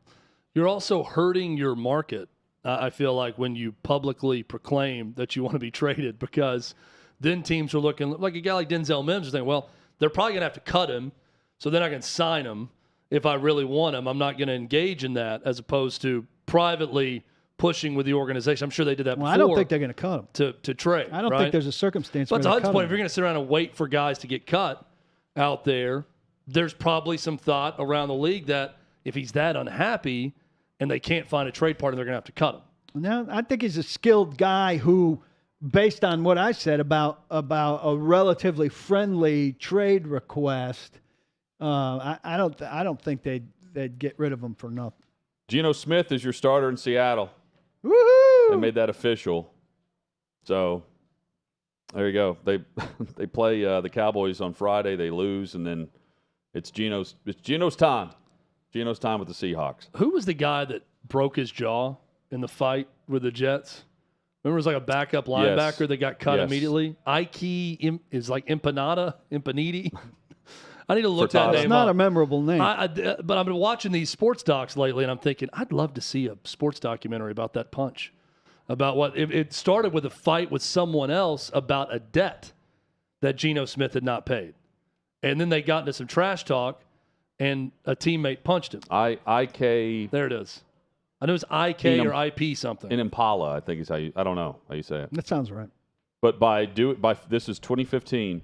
By this defensive end punching him, that opened the door for Ryan Fitzpatrick to take the job. And you know what happens when Ryan Fitzpatrick is handed the starting job? He does not relinquish it for a while. Half bad. I watched the Manti Te'o doc, and now I want to watch a documentary based on this guy. What happened after the punch? What led up to the punch? I want to see all of it. Full disclosure. Trevor. Hey, let me tell you something. Ryan Fitzpatrick was going to be starting in short order in that situation anyway. Geno Smith was going to blow it in about 2 or 3 The broken games. jaw from the punch just sped up the process. That's right. It sped up the inevitable. Trevor Penning likes to throw hands. Left tackle, drafted to replace Teron Armstead in New Orleans.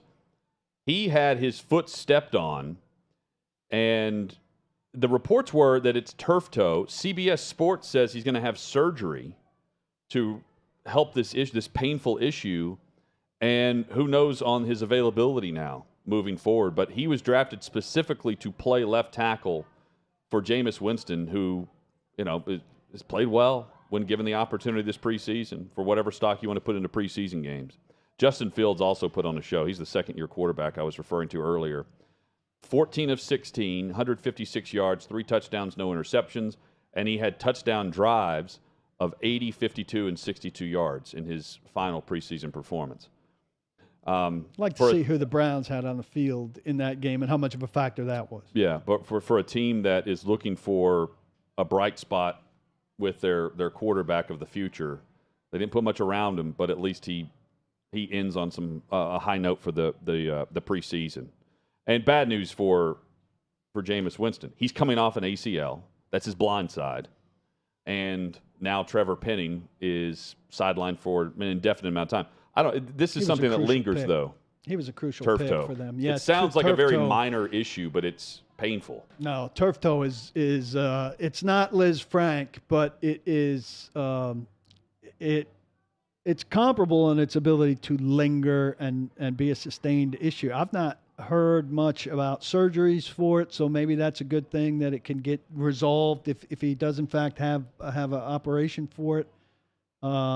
But that's a shame for them that they're going to be playing a backup there for some time. Coming up, a meaningless record that is pretty incredible when you put it up against how we view the preseason. That's next on Outkick 360.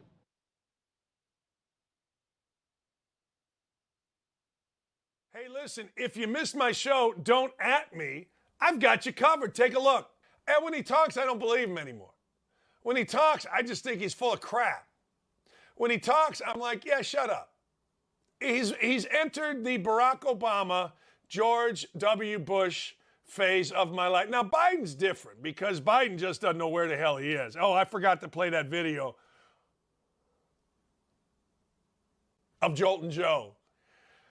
But Brady's joined. Obama, Brady has joined. He has. He's joined Bush. George W. Bush. What did this idiot say? If you swing a helmet in the middle of a crowd and start banging people in the head, you can take that however you want to take it. But the bottom line is that dude should be suspended. Now, what I want to do, I'm looking at whoever sent that tweet. I forgot his name. It was Schwartz or something. Look, Stephen A. Smith couldn't play basketball at Winston-Salem University. Couldn't get off the bench. Stop it. As unathletic as that camera I'm looking into. Now, you got to understand a couple things. Tom Brady is a little bit like Michael Jordan. He got to have a loaded team. Like LeBron doesn't need a loaded team. LeBron, in this era of basketball, can take a team to the NBA Finals with Matthew Dellavedova, Boogie Gibson, Boobie Gibson, I think is his name, and a cast of characters that I can't even remember. I'm a basketball guy. Well, Tom Brady's the same thing as Michael Jordan. Michael Jordan needed Tony Kukoc, the best player in Europe. He needed Scottie Pippen alongside the entire time. Former #1 pick Bill Cartwright comes in. Hall of Famer Dennis Rodman comes in. Join me 9 to 11 Eastern time at Outkick.com. What's up, guys? It's Tommy, and if you missed my last show, you may be experiencing some FOMO, so this is what you missed. I know of special forces operators who now can no longer jump, dive, or fly. They can't do their jobs at all because of injuries from the vaccine. And so, yeah, you're right. It's not only a national security crisis for us to discharge tens of thousands of service members who we can't afford to lose over a vaccine that doesn't work. But on top of that, the vaccine is injuring those that did comply with the mandates and further preventing us from defending our nation. Why would they do this? What is the motivation? Any adult should know that children are not able to choose what gender they are, certainly not take hormones, go under the knife, have surgeries. I, for the life of me, cannot figure out why the academic and scientific community is pushing this so hard. Do you have any idea what the end goal of this might be? Well, I do. I mean, you look at in Marxist history, they did this. They attacked the identities of children. They subverted the parent-child bond. And everything that's happening under the guise of the medical umbrella is about separating children from their true identities, their family values, and creating this rift between parents and children. Hold on to your hats, folks. I'm about to tip my hat to Governor Gavin Newsom and uphold my vow to give credit where credit is due. So here it is. And for Gavin, the bar is low, but I have to give him props for this. Greasy Newsom has vetoed a bill that would have allowed for safe injection sites, aka supervised shoot-up zones, in the major and drug-ridden cities of LA, Oakland, and San Francisco, saying such sites would have presented a world of unintended consequences. Gavin, oh buddy, oh pal, I never thought I would say this, but yes, you are correct. The idea of providing safe zones for addicts and tweakers to shoot up their illicit drug of choice while staff members stand by in case of an OD is the most ludicrous freaking thing I've heard in a while. I've got more hot takes every Monday, Wednesday, and Thursday night, and you know I'll have some final thoughts at 7 p.m. Eastern right here on Outkick.com.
Shout out to Outkick 360 season ticket holder Dylan Morris. It's his birthday today. He swung by.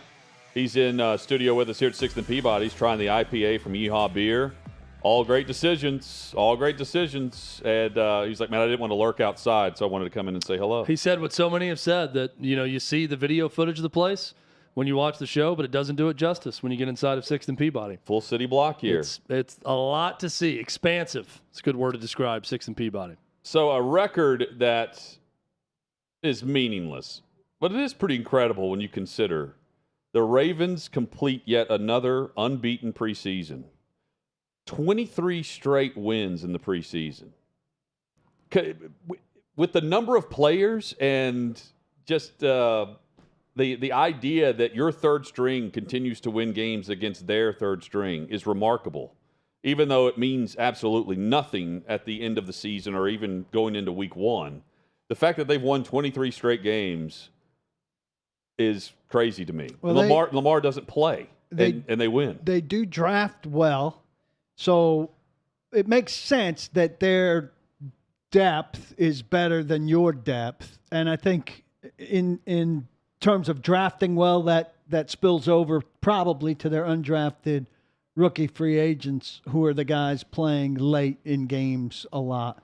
But also they probably have leads that spill into the fourth quarter frequently. And there's a fluky element to it too, I presume. But I mean, it means a little bit to them, so they probably play to win more than most teams. I would love to see just... by the way, they won 17-15 to complete another 3-0 preseason. Washington scored 9 points in the fourth quarter. Baltimore scored 7 and 10 in the second and third quarter, and that was it. And they still win the game. I'd love to see just some sort of study that shows, it'd probably be pretty easy for someone in sports wagering. If you bet $10 on all, what is that, 22 in a row? 23. 23 games in a row in the preseason for the Ravens on the money line, how much money you would have made? 23 straight games. They're favored in every game, so I don't know. I don't know what. I don't know either, but I mean, were they favored in all 23 I doubt of that. those games? But recently, yes. I mean, they're going to be favored in every preseason game until they start losing them from this point on out. For sure. So the previous record. I'm always looking for the end. Like, what's the angle I'm missing here that's always a winner? And lo and behold, it was just betting on the Ravens' money line in the preseason. The previous record was old-time Packers who lost to a college all-star team, but then won like 6 more against NFL teams before they lost again to an NFL team. It's kind of weird. 23 straight. Throw Way a to go. parade. Will they hang a banner whenever it ends? Preds would. They're not the Preds. Yeah. It's the Nashville Predators for our out-of-town listeners. Coming up, we head into the final hour. We talk college football. It is game week. We take a look at the key week 1 matchups. Hour 3 is next on Outkick 360.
We have a trade in the NFL to begin hour number 3 on this Monday edition from 6th and Peabody. Yeehaw Beer, Old Smoky Moonshine.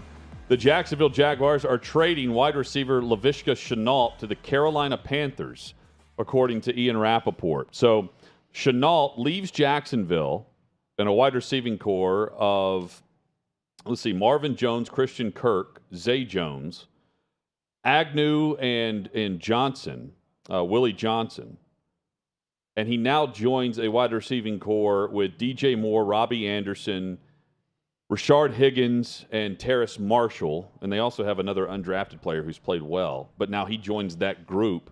And in Jacksonville, he was used as a Swiss Army knife. He'd get carries out of the backfield, sweeps, quick shot over the middle, and grab and go. It's an interesting trade for a team that looked like they drafted Shenault to play the role that he was playing. He was doing it well. I like Shenault, but clearly they're changing a little bit under Peterson, but they're not super deep there, and you suffer an injury with the Jags, and I think you're going to feel the loss of Shenault. We don't know the return? Not yet. Yeah, I mean, it's certainly draft, you would think, draft pick. It seems like an odd move for a franchise that is trying to support their franchise quarterback. Agree. Right? I mean, unless there's not a great connection between the two. Yeah, I think there's got to be a deeper storyline here, right? But they move him out, and they have now traded C.J. Henderson and Shenault, both drafted in the same draft by Jacksonville. They're now in Carolina. The Panthers loading up with Jags. All those first-round picks, first, second, third-round picks that the Jags have had. You can't keep everybody, apparently. It's also crazy those two teams came in the league in expansion the same year.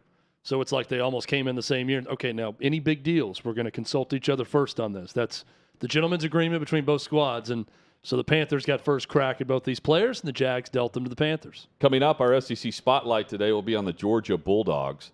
And we're about to break down Tennessee's depth chart, which was released. They open the season on Thursday night. We'll have a live broadcast on Outkick 360 from Knoxville as part of our college football kickoff specials that will take place Thursday and Friday here on Outkick 360.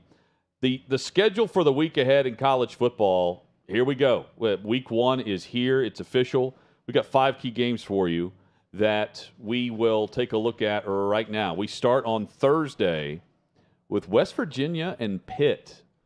And you get a rivalry matchup with 2 former Southern Cal quarterbacks. Chad. JT Daniels will start for West Virginia, and Keaton Slovis will start for Pitt.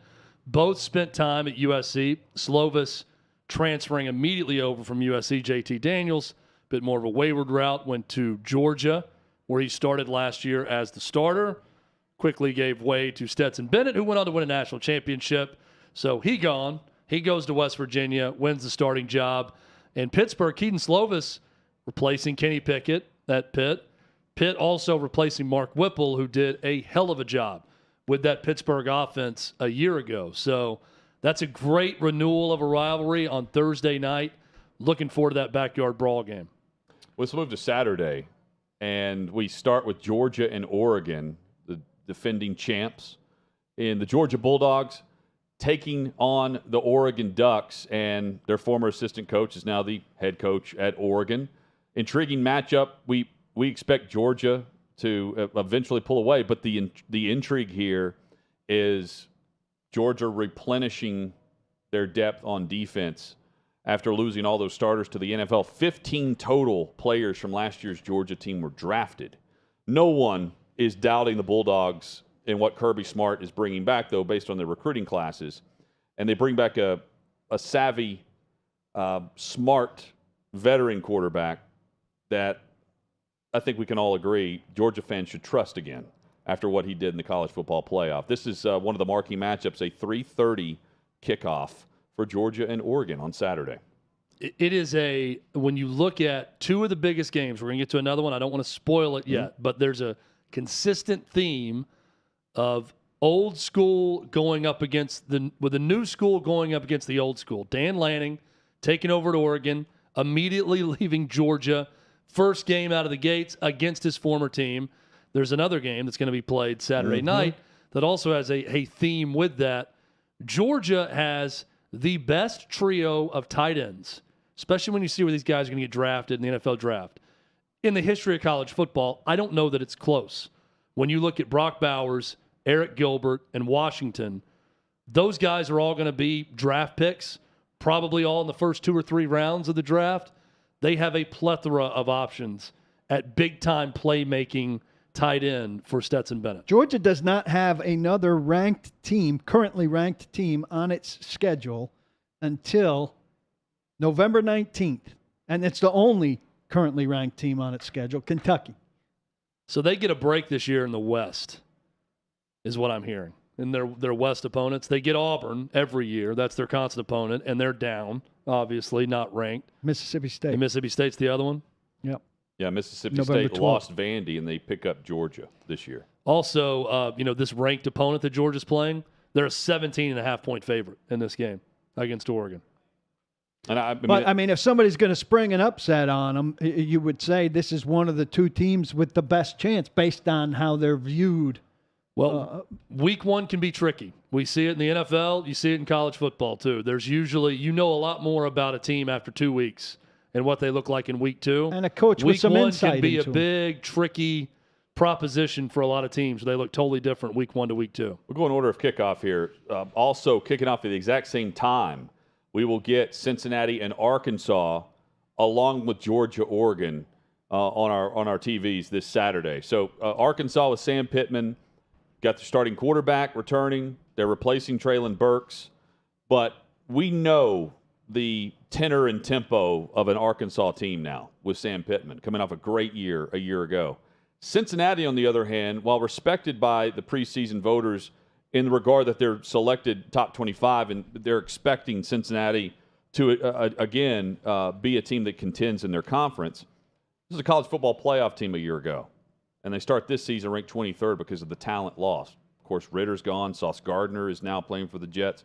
There are many players off that roster that we're also going to see, play in the league. So, what does Cincinnati look like against a ground and pound attack from Arkansas? And whenever you start biting up on those runs, what does that do for the Arkansas passing attack, which they are still trying to work out with Traylon Burks now on a roster in Tennessee? Some would argue that Cincinnati being ranked 23rd is a slap in the face for a playoff team a year ago. I would argue it's the ultimate form of respect for people that create these polls, whether it be media members or coaches, because they lost a ton. Pierce on the outside, Sauce Gardner on defense. We're talking high-level draft picks at Cincinnati. Desmond Ridder at quarterback. This is a statement for Luke Fickell's program, not a team, the program that he's built at Cincinnati, that they are now a perennial top 25 team. Even when they lose multiple draft picks at Cincinnati, they find themselves squarely in the top 25 the next year. Arkansas, a 6-point favorite at home in this game. I think the Hogs roll. Yeah, me too. I do too. Because Cincinnati is not the same Cincinnati team of a year ago. And I have the utmost respect for Luke Fickell, and they're going to figure it out. And they're going to be really good in their final year in the AAC, but not in week 1. Chad, the game you were alluding to earlier is up next. 7 o'clock kickoff, Saturday night, Florida and Utah, where we see a new-look Gators coaching staff and a lot of questions about what Florida team shows up against a Utah team that is picked to win the Pac-12 and one of the favorites to be like the 3rd or 4th seed in the college football playoff if you think that they're going to be the Utah team of the preseason hype. Right now they're ranked 7th, but this is one of those marquee matchups for them right out of the gate. On the road, at the Swamp, they return a vast majority of their main contributors from their team a year ago. Very well coached. And again, a new coaching regime in Florida where we see if the Gators, if it was a coaching malpractice issue down the backstretch of the season where they melded in, or if they were talent depleted for whatever reason. It's certainly not going to be a coaching volume issue now at Florida because they have 145 of them on staff at Florida. So they're not going to be outnumbered when it comes to coaching at Florida. This is going to be the overreaction game of the year for week 1. Because if Utah goes the swamp and wins, we are going to hear nothing but about how Utah is a legitimate national championship contender after this game. If Billy Napier wins game 1 at Florida, at home, in that atmosphere against a top 10 opponent, we are going to hear nothing but about how great Florida is and how they're back and how we should all be watching the Gators the rest of the year. And those things may be true based on the outcome, but I know for sure we're going to overreact to it one way or the other. This Utah roster, though, it is a team and a style built to win anywhere. Well, to go on the road and win. Cam Rising, it's hard to route. He protects the football. He's great at analyzing a defense, and he gets the ball out fast. He figures out where to go with it and generally makes the right call. And that's the reason for hope, because the vast majority of their returning starters are on offense. They're getting help from the transfer portal on defense. And we get to see if, Paul, if the new coaching staff with Florida is going to make any bit of difference here. Well, I think it's way early to say a Utah win over Florida establishes Utah as a national title contender. But I think Utah, I'm not going to say national title contender, I'm going to say playoff contender. I think they're going to be a playoff contender. I think they're going to beat Florida. I think people are too high on Florida too soon. They may be okay, but I think it takes a while for those 140 coaches to get their imprint on this. What worries roster. you about Florida the most? Because I know where it comes down for me. Well, I think you're overly reliant on the quarterback to make plays both ways, and I think he's going to face pressure. Here's why I'm not going to touch this game. Betting it one way or the other. Utah has not seen many guys like Antonio Richardson. So that to me is the great X factor. I mean, from a physical standpoint, he's much better even than this guy, but Justin Herbert comes to mind that they would have seen in the Pac-12. I'm just saying as a program, you're not seeing Antonio Richardson's in the Pac-12. Now, he can be erratic. He battled injuries last year. There's a reason he wasn't named the starter by Dan Mullen also, but the way that guy can sling it and can run over people, and he is 6'6". And you mean Anthony Richardson, not Antonio. Sorry, yes. Anthony Richardson. Who is Antonio Richardson? Why do I keep Maybe wanting to say Antonio? High school player that we called back. I feel like Tiny Richardson was Antonio Richardson, a high school player from Innsworth that played at Tennessee. That's the name that keeps popping in mind. Anthony Richardson is about as big as old Tiny Richardson was. He's 6'6", 245 pounds. He is a Cam Newton type physically. Utah's not seeing a lot of that. The erratic is a big part for me. Look, I think Utah should win this game, but I wouldn't touch it either way because it's hard for me to tell. I don't find him erratic at all, Paul. I think he's a great NFL prospect, Anthony Richardson. Did we say the spread on this? Yeah, it's like it was 1.5 to open. It may be up to 2.5 now. Yeah, I'll go check. I'll double check it to make sure. But no, you're right. I was reading something where they polled 5 NFL scouts, and he was the consensus top quarterback taken in terms of ability. Yeah, 2.5. I mean, he's 2.5 his size and arm strength, and he's dual threat. I mean, they're going to run an RPO system there, and that will be unveiled and be on full display against Utah. Here's the thing that it comes down to for me is, are we going to see a Florida team that shows up the same way LSU did on the road last year at UCLA? How often does it happen where you see an SEC team pushed around by the Pac-12? It doesn't happen. And UCLA was dominant in the trenches. And I think there are a lot of people overlooking Utah in the trenches in this game. That's where I think Utah wins. And that's where Florida got pushed around in November of last year. Missouri. You know, the way that team, and they're fully capable of recruiting and piecing some things together. But the whole thing unraveled at the end of last year, and I haven't been able to get it out of my mind the way they finished the season, Chad, and the way Dan Mullen bowed out. I don't think you correct that in one offseason. And they're getting the wrong opponent, to me, at the wrong time. This is one of those statement games for Utah, and they've been waiting on this. Coming off last year, Whittingham will have them ready to go, and they have the right quarterback to go on the road in the swamp and stay poised and stay in control of the game. And then week 2? I think it's a great game, though. Oh, terrific matchup. And then in week 2, Florida hosts Kentucky. Yes. Yep. Big start.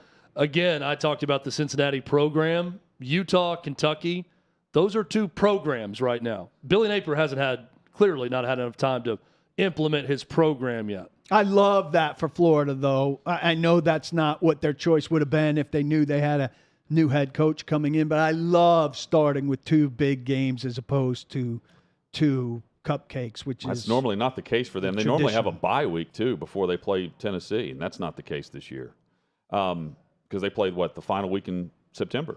The 24th, I believe, is when they'll go on the road to Knoxville. They could be 1-2 at that time. Yeah, they could be 3-0 too. They get a cupcake in that 3rd game before Tennessee. And finally, our top 5 to watch is going into the first week of the college football season. Notre Dame and Ohio State. The Irish on the road. Marcus Freeman takes over for Brian Kelly. We know they came out of the chute and they named their sophomore starter in week 2 of camp. And this is where it's hard not to it's hard not to buy into the rankings and say, man, this is a marquee matchup. But there is a considerable gap between the second-ranked team right now in the country and Notre Dame ranked 5th. I know it sounds crazy.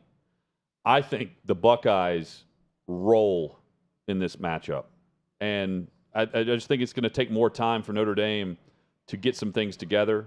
And when you hear other coaches say, Brian Kelly left Notre Dame, and the minute he took the job at LSU, he had better football players on that roster. A roster that had how many available for their bowl game?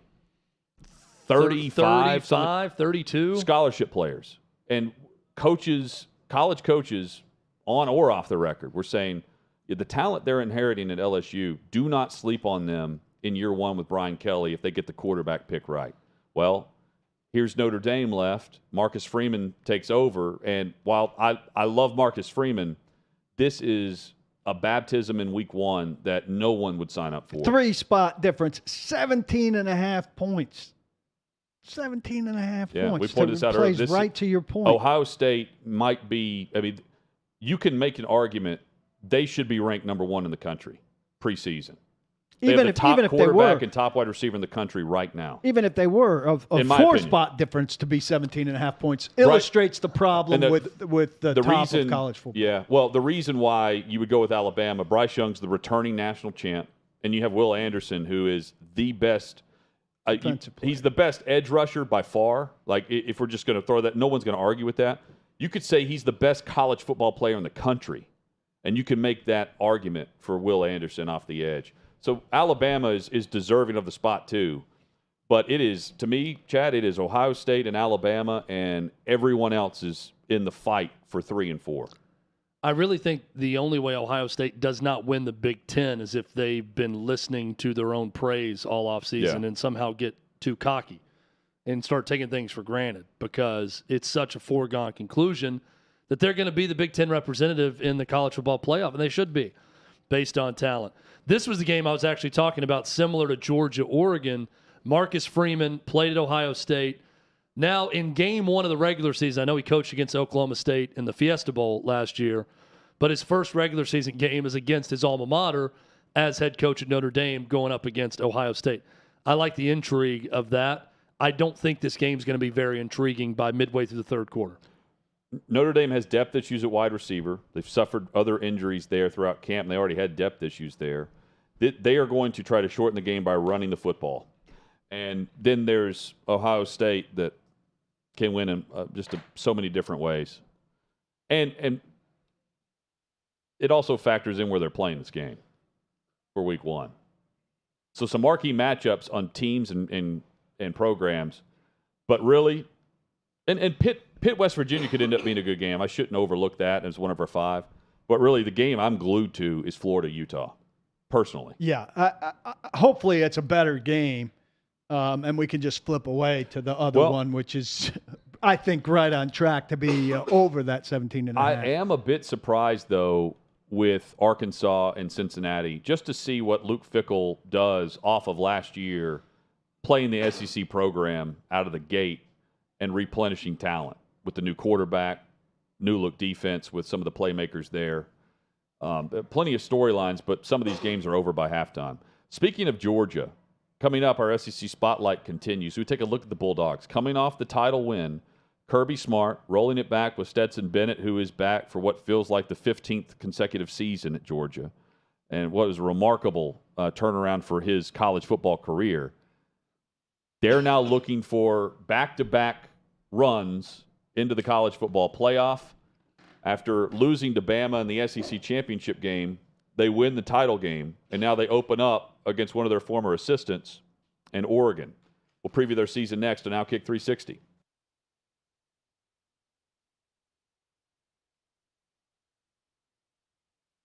Hey, listen, if you missed my show, don't at me. I've got you covered. Take a look. Tom Brady, I used to love. Really like, not love. But he has become like President Barack Obama, who every time he spoke, he was trying to be an orator. George H. Bush or George W. Bush, whatever one was the most recent one, W. Bush. When they spoke, I couldn't listen. I just couldn't listen. When he speaks now, I can't listen. I hate it too, because I like the guy. Dennis Rodman. Dennis Rodman says, and I'm quoting here, hey, look, I know Putin. I know what Putin's all about. Yeah, I do. I know what Putin's all about. And I'm going to go get this done because, well, I can. I can speak to these people. So, Dennis Rodman is going to Russia. He says he has permission. He's going with the express thing to get Brittany Griner out of her jail cell. And I am here for it. I could not be more here for this. Matt Stafford, you better keep him healthy. Backup John Wolford, you can have. Offensive line, mediocre. Defensive front, Aaron Donald, who should be suspended. Of course he should be suspended. Can't take your hat and start beating people. Now the Rams try to get in front of it by saying, we've handled this internally. Yeah, pull this and place jingle bells. You got Jordan Fuller, you got Jaden Ramsey, you got Leonard Floyd, you got some pretty good players. They'll be very good, but I'm telling you, I can go through this and show you how they wouldn't win 10. Maybe they lose first game. Join me, 9 to 11 Eastern Time at Outkick.com. What's up, guys? It's Tommy, and if you missed my last show, you may be experiencing some FOMO, so this is what you missed. I know of one pilot who's a fighter pilot, and he got myocarditis as a direct consequence of the vaccine. And he's been grounded for the last 7 months now. He's struggling to actually get back into the aircraft.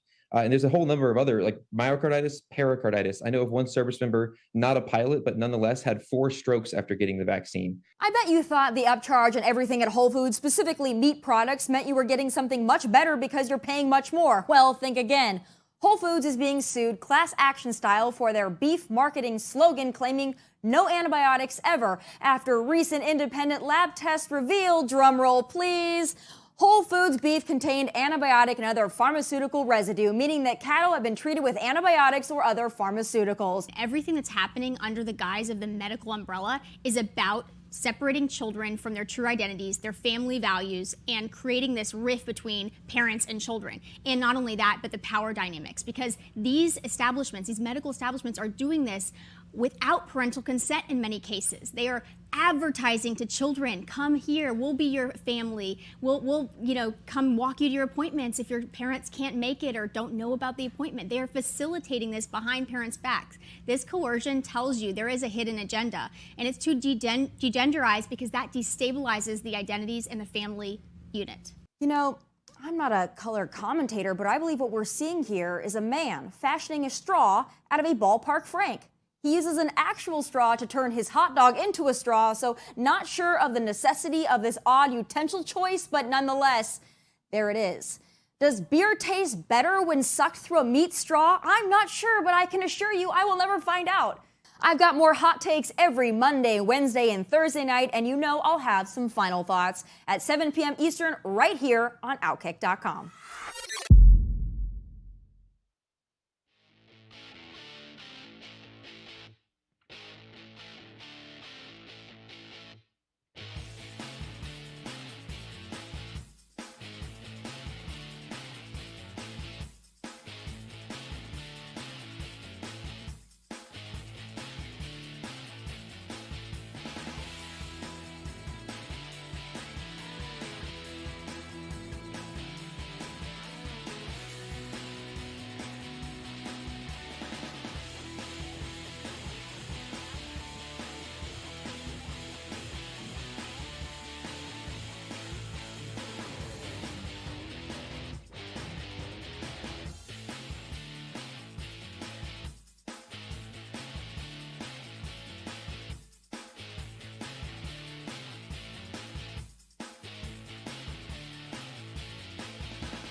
Some news with the 49ers as we welcome you back to Outkick 360.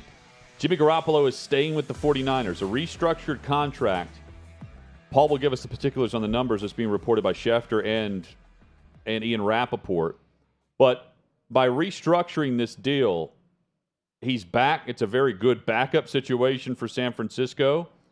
It's also very clear that this is Trey Lance's team going forward. It already was because he hasn't been around. He hasn't been practicing with this team in 8 months. He's been rehabbing if he's even at the facility. But the numbers alone indicate who the starter and backup will be, and this is very incentive-based if Garoppolo ever sees the field. So he was due $24 million. We knew he wasn't getting that and that something had to change. This is actually Mike Garafolo. Says the new deal's worth $6.5 million fully guaranteed with incentives that can push it close to $16 million. So this creates the awkward dynamic where Garoppolo is rooting against Trey Lance. I mean, he can't not because it could make him $9.5 million more if he could play. So he wants Trey Lance to, you hate to say get hurt, but he wants him to play poorly so that he would get in the lineup to have a chance to earn some of these incentives. It's not the best. I saw a comment from Trey Lance paraphrased lately where he was talking about his relationship with the other two quarterbacks who have been participating through camp in the preseason and saying, you know, I've got a pretty good relationship with them. I only really see Jimmy in passing because he's not participating. There was an agreement there. They with the organization and Jimmy G. So the 6.5 is intriguing because he's probably not getting that in a true backup role if he's released. So that's good money for a backup job. It allows him no trade clause, no tag clause, no trade clause and no tag clause, which means at worst he backs up Trey Lance, who does not get hurt, and Garoppolo, who is notoriously banged up, is coming off the shoulder surgery and shoulder rehab, has now another 5 or 6 months to rehab and get himself right. And he is guaranteed to be a free agent after this season. He's healthy and to go wherever he wants to go. Trubisky at the very least next year. Yeah. But he's had way more success than Trubisky, though he has a history of injuries. But he's an intriguing option for somebody next year, you would think. He could make up to $10 million more on the contract, though, if he plays. Yes. There's a weird feeling about this where, and this is just how football happens sometimes, where it's going to. It's kind of like whenever you draft Corral, you still have P.J. Walker, and you have Darnold, and you go and trade for Mayfield. Turns out, going into the season, they needed all 4, and P.J. Walker is going to be the backup in Carolina for Baker Mayfield. This feels as though they're going to need him at some point. The same way they needed Trey Lance a year ago. Yep. And we know what San Francisco does with Shanahan and Garoppolo. They win in the regular season. I was talking about my difficulties in the NFC. And I think the last NFC playoff team is going to be bad. The the way it was last year, it wasn't a good football team. It was the Eagles, if I'm not mistaken, and the Eagles will be better this year. But I don't know how to feel about the 49ers. I think the Titans have a floor based on the quality of their coach, right? And I've written that the best thing the Titans have going for them with the deficiencies they have a certain amount of talent. But the deficiencies they have on the offensive line and at wide receiver, I think Mike Vrabel can make up for. They played 91 guys last year, and they were the best team in the AFC record-wise. And why did they overcome that stuff? Because their coach is very good. I think San Francisco's a little bit like that Shanahan has a floor on them. There'll be a certain level of good because he's a certain level of good. Though I have a lot of trouble right now feeling confident in them. See, I hear this move just from Garoppolo's standpoint. I understand the thinking behind it on both sides. I mean, it's great for San Francisco to have a trusted option at backup if your guy gets hurt. I think Garoppolo just signed himself up to be a career backup from here on out. I picture him He's coming in. He's going to go somewhere else after this year and be a backup quarterback. I picture him coming in for a hurt Lance and getting hurt. Like 2.5 games. Yeah, I just see his route to maintaining some starter status to me was they find a trade partner that needs him, goes in, wins a job, starts for at least half of this season, and then can either stay with that team or go somewhere else. I'm not saying this is to be on a less good team. I'm not saying this is what you're saying. Yeah, I'm not saying this is a bad decision for him or the wrong decision for his career or any of that. If he's happy in San Francisco and want to do this, great. It's a good situation for the 49ers.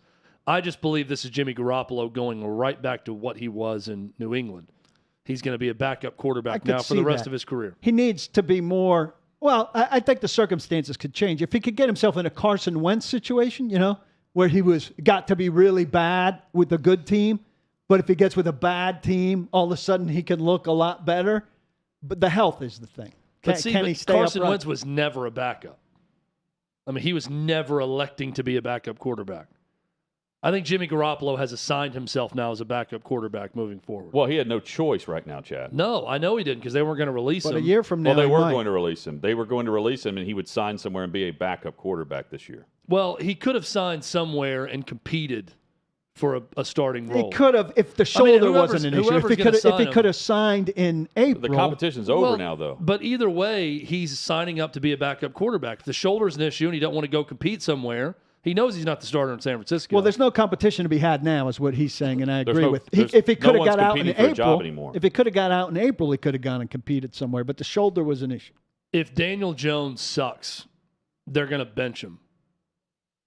If Trey Lance sucks, they may bench him too, and he may play there. So it may be null and void. But my point is, staying there, yes, he can still go in and play if Trey Lance gets hurt. But the 49ers chose Trey Lance over you by drafting him and saying you're not good enough to be the starter here. That's true. I know it's not likely in this late in the game. It's not like he's going to go in, be handed a playbook, and start in week one. And he's certainly not going to be appointed the starter. But if he gets cut, he could have gone somewhere with a more favorable situation, with an older quarterback, with a worse quarterback, whatever you want to say, and eventually competed for the starting job. I'm not saying this is right or wrong for his career. He may be just very self-aware right now, but this is him saying, I am a backup quarterback from here on out. I don't know. That's the message I get from him. We'll see next spring. I would have thought that about Mitch Trubisky, and Mitch Trubisky could be a starting quarterback for a while now. And Mitch Trubisky a year from now could have rehabilitated himself to be a Carson Wentz again. We'll revisit in a couple years. We'll see. And maybe the truth is he's not 100%. Yeah. Sometimes rehabs are you lie about them. Sometimes a guy comes back too fast and he wishes he didn't. Sometimes you need a secondary cleanup surgery that maybe we didn't know about. I don't think it's that. I don't think you restructure him this way if he's not available for you for $6.5 million. No, but he could have had it along the way. I think there's an argument to be made that Jimmy Garoppolo is a backup quarterback regardless of this decision moving forward in his career from here on out. And I'm not second guessing his decision. There's a reason he made it. That would just be the message sent to me if I'm an executive across the league. But I think he's unquestionably better than Daniel Jones, Geno Smith, the bad version of Davis Mills. Yeah, and those teams wouldn't trade for him. So, therefore, he had no option. Right. I'd rather have Davis Mills. I would right now, but maybe not halfway through the season. Let's not throw in the book on San Francisco, Paul. You said you didn't know what to expect from them. I mean, they could be one of the lead horses here. They could. It's a bad NFC too. Well, they have a lot of talent on that roster. They do. Defensively, Fred Warner's now at linebacker. You've got Bosa coming off 19.5 sacks. If you count the postseason, which it should count for him. I'm not counting on Trey Lance. Is my issue. Trey Lance has been okay though, in what I've seen watching him. They have Elijah Mitchell coming back. They're healthy in the backfield. Deebo Samuel's happy. George Kittle's at tight end. And they've won Brandon before Ayuk with has been Garoppolo, much better this offseason than last. I believe. Jawan Jennings is a great possession guy. Yeah. He comes up in big moments on third down for them. I believe in Shanahan too. This backup option keeps them alive, is what, and that's what Trey Lance would do for them last year. Instead, without Garoppolo, you're without Lance. Your season's pretty much done at that point, right? Well, they expressed and gave a pretty good contract to the backup, whose name I consistently don't remember. The guy who was Nate now number Sudfeld. 3. Sudfeld. Yeah. Hit us up on Twitter at Outkick360. Guys, let's take a look at the Georgia Bulldogs when we come back. We'll wrap up by looking at Georgia coming off of their championship season and what we expect for Kirby Smart and his group running it back with 15 of those players now drafted playing in the NFL. That's next on Outkick 360.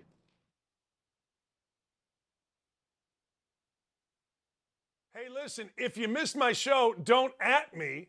I've got you covered. Take a look. And when he talks, I don't believe him anymore.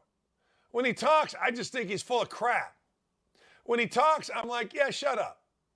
He's entered the Barack Obama, George W. Bush phase of my life. Now, Biden's different because Biden just doesn't know where the hell he is. Oh, I forgot to play that video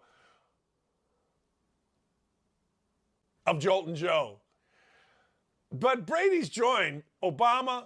Brady has joined. He has. He's joined Bush. George W. Bush. What did this idiot say? If you swing a helmet in the middle of a crowd and start banging people in the head, you can take that however you want to take it. But the bottom line is that dude should be suspended. Now, what I want to do, I'm looking at whoever sent that tweet. I forgot his name. It was Schwartz or something. Look, Stephen A. Smith couldn't play basketball at Winston-Salem University. Couldn't get off the bench. Stop it. As unathletic as that camera I'm looking into. Now, you got to understand a couple things. Tom Brady is a little bit like Michael Jordan. He got to have a loaded team. Like LeBron doesn't need a loaded team. LeBron, in this era of basketball, can take a team to the NBA Finals with Matthew Dellavedova, Boogie Gibson, Boobie Gibson, I think is his name, and a cast of characters that I can't even remember. I'm a basketball guy. Well, Tom Brady's the same thing as Michael Jordan. Michael Jordan needed Tony Kukoc, the best player in Europe. Needed Scottie Pippen alongside the entire time. Former #1 pick Bill Cartwright comes in. Hall of Famer Dennis Rodman comes in. Join me 9 to 11 Eastern Time at Outkick.com. What's up, guys? It's Tommy, and if you missed my last show, you may be experiencing some FOMO, so this is what you missed. I know of special forces operators who now can no longer jump, dive, or fly. They can't do their jobs at all because of injuries from the vaccine. And so, yeah, you're right. It's not only a national security crisis for us to discharge tens of thousands of service members who we can't afford to lose over a vaccine that doesn't work.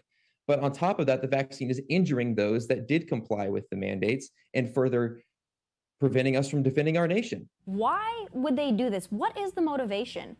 Any adult should know that children are not able to choose what gender they are, certainly not take hormones, go under the knife, have surgeries. I, for the life of me, cannot figure out why the academic and scientific community is pushing this so hard. Do you have any idea what the end goal of this might be? Well, I do. I mean, you look at in Marxist history, they did this. They attacked the identities of children. They subverted the parent-child bond. And everything that's happening under the guise of the medical umbrella is about separating children from their true identities, their family values, and creating this rift between parents and children. Hold on to your hats, folks. I'm about to tip my hat to Governor Gavin Newsom and uphold my vow to give credit where credit is due. So here it is. And for Gavin, the bar is low, but I have to give him props for this. Greasy Newsom has vetoed a bill that would have allowed for safe injection sites, aka supervised shoot-up zones, in the major and drug-ridden cities of LA, Oakland, and San Francisco, saying such sites would have presented a world of unintended consequences. Gavin, oh buddy, oh pal, I never thought I would say this, but yes, you are correct. The idea of providing safe zones for addicts and tweakers to shoot up their illicit drug of choice while staff members stand by in case of an OD is the most ludicrous freaking thing I've heard in a while. I've got more hot takes every Monday, Wednesday, and Thursday night, and you know I'll have some final thoughts at 7 p.m. Eastern right here on Outkick.com.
Outkick 360 rolls on. If you're a fan of Hard Knocks, Devin Funchess got cut by the Lions. So did Khalil Pimpleton. You're ruining it for me. You're spoiling the next episode. They're going to wait 2 weeks? He apparently was a hero. I'm kidding. They'll probably cover this. It's usually like 4 or 5 day lag. They'll cover it. Did you? Were they tomorrow playing night it? they'll cover it. Were they playing it? Oh, okay. Yeah, it'll be on tomorrow night. Were they playing it up like Pimpleton? That's a 1 day lag. Pimpleton was. Here's what's odd about this season of it, though. There's not a lot of those stories. Obinna Eze, right from here in Nashville, Davidson Academy, who played at Memphis and TCU. He's one of the stories. And then Pimpleton was a big part of with his family this last episode. Did you fall in love with him? Like the guy from Houston that got cut? I tell you who most of America's fallen in love with. It's Aiden Hutchinson's female relatives. Both sisters and mother on the show. Including HBO? Spectacular. They're in love. Oh, well, they had the first episode they were in there. Now, every time they play, they're up in the suite up with them, mic'd up. The best was the look on their face, the way they looked at each other when they found out Marcus Mariota played for the Falcons. They said, in at quarterback for the Falcons, Mariota on the announcement. And they both looked at us and said, Mariota? And had this wide-eyed look on like, he plays for the Falcons? He's there. He's starting. And he hasn't sucked, believe it or not. Paul, go ahead. I'm setting you the ball on the team. He'll be hurt in no time. Georgia, they're not hurting for top recruiting classes, which is why They're predicted to be right back in the SEC championship game, predicted to be back in the college football playoff off of their national championship. Their defense was incredible. And that's even the wrong word to use in description. They were better than incredible last year. Generationally elite might be more specific. I don't know if you can be better, like top to bottom, with what they were allowing on scoreboards. 10 points allowed per game. They had 3 shutouts, and they allowed 7 points or less 8 times throughout the season. They sent a ton of players to the NFL. We know that things will change. They only allowed 20 points one time, and that's including Alabama's 41 in the SEC championship game. Over under 3.5 opponents scoring 20 on Georgia this year, knowing that many of the starters from last year are now in the NFL. I'm going to go over on that, and here's why. I love Georgia to win the East, and I love them to be a player nationally this year. But Kirby Smart is now into the era of figuring things out, much like Nick Saban has to year after year in losing a ton of guys in the NFL draft. They're capable of doing it because of the level at which they recruit. But it's not as easy as just it makes it a lot easier, don't get me wrong. But when you plug in almost a completely new starting lineup on one side of the ball, there tends to be growing pains when you lose that many guys, even if you're plugging in 4- and 5-star guys behind them. Yep. So I do think that they're going to struggle at times this year defensively. Now, the good news for Georgia is I think they're going to be much better on offense. Even though they lost Zamir White and James Cook, their top 2 running backs, they're going to plug and play. With the guys that played, Kenny McIntosh being one of them, guys that played a year ago behind them, there's going to be no drop-off at running back. There's going to be an elevation at receiver and tight end.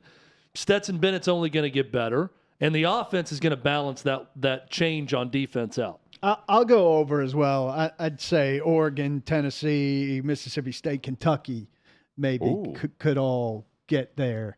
But I'm with Chad. I think real quick, do you think 3.5 is a good number here, over under? Yes. I do, based on the fact that I found those 4. Did Tennessee get there last year? Could you find a 5th?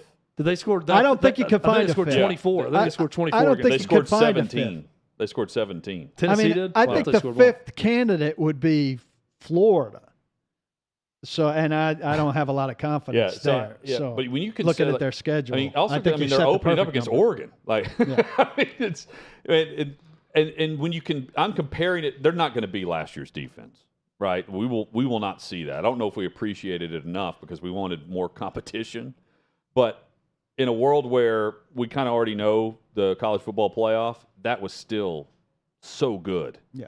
8 different opponents scored 7 or less. I think that's crazy. Chad raises a fantastic point about the offense kind of rising where the defense might fall off. But replenishing the defense and having it coalesce to the degree, not to be as good as last year, but just to – this is, like you said, Chad, a team that hit a real high level, and to sustain that is a whole new challenge. Not to sustain it numerically, but to sustain it to any level, no matter how good the new coming talent. When you lose that much talent, to pick up and kind of carry on where you left off is a whole new kind of challenge, and that's a big deal. I think it's being underplayed nationally, just presuming Georgia picks up where they left off. Chad, I'm taking the over, and it's not a knock on Georgia as much as it is. I've got more respect going into the season for the quarterback play in this conference than I did a year ago.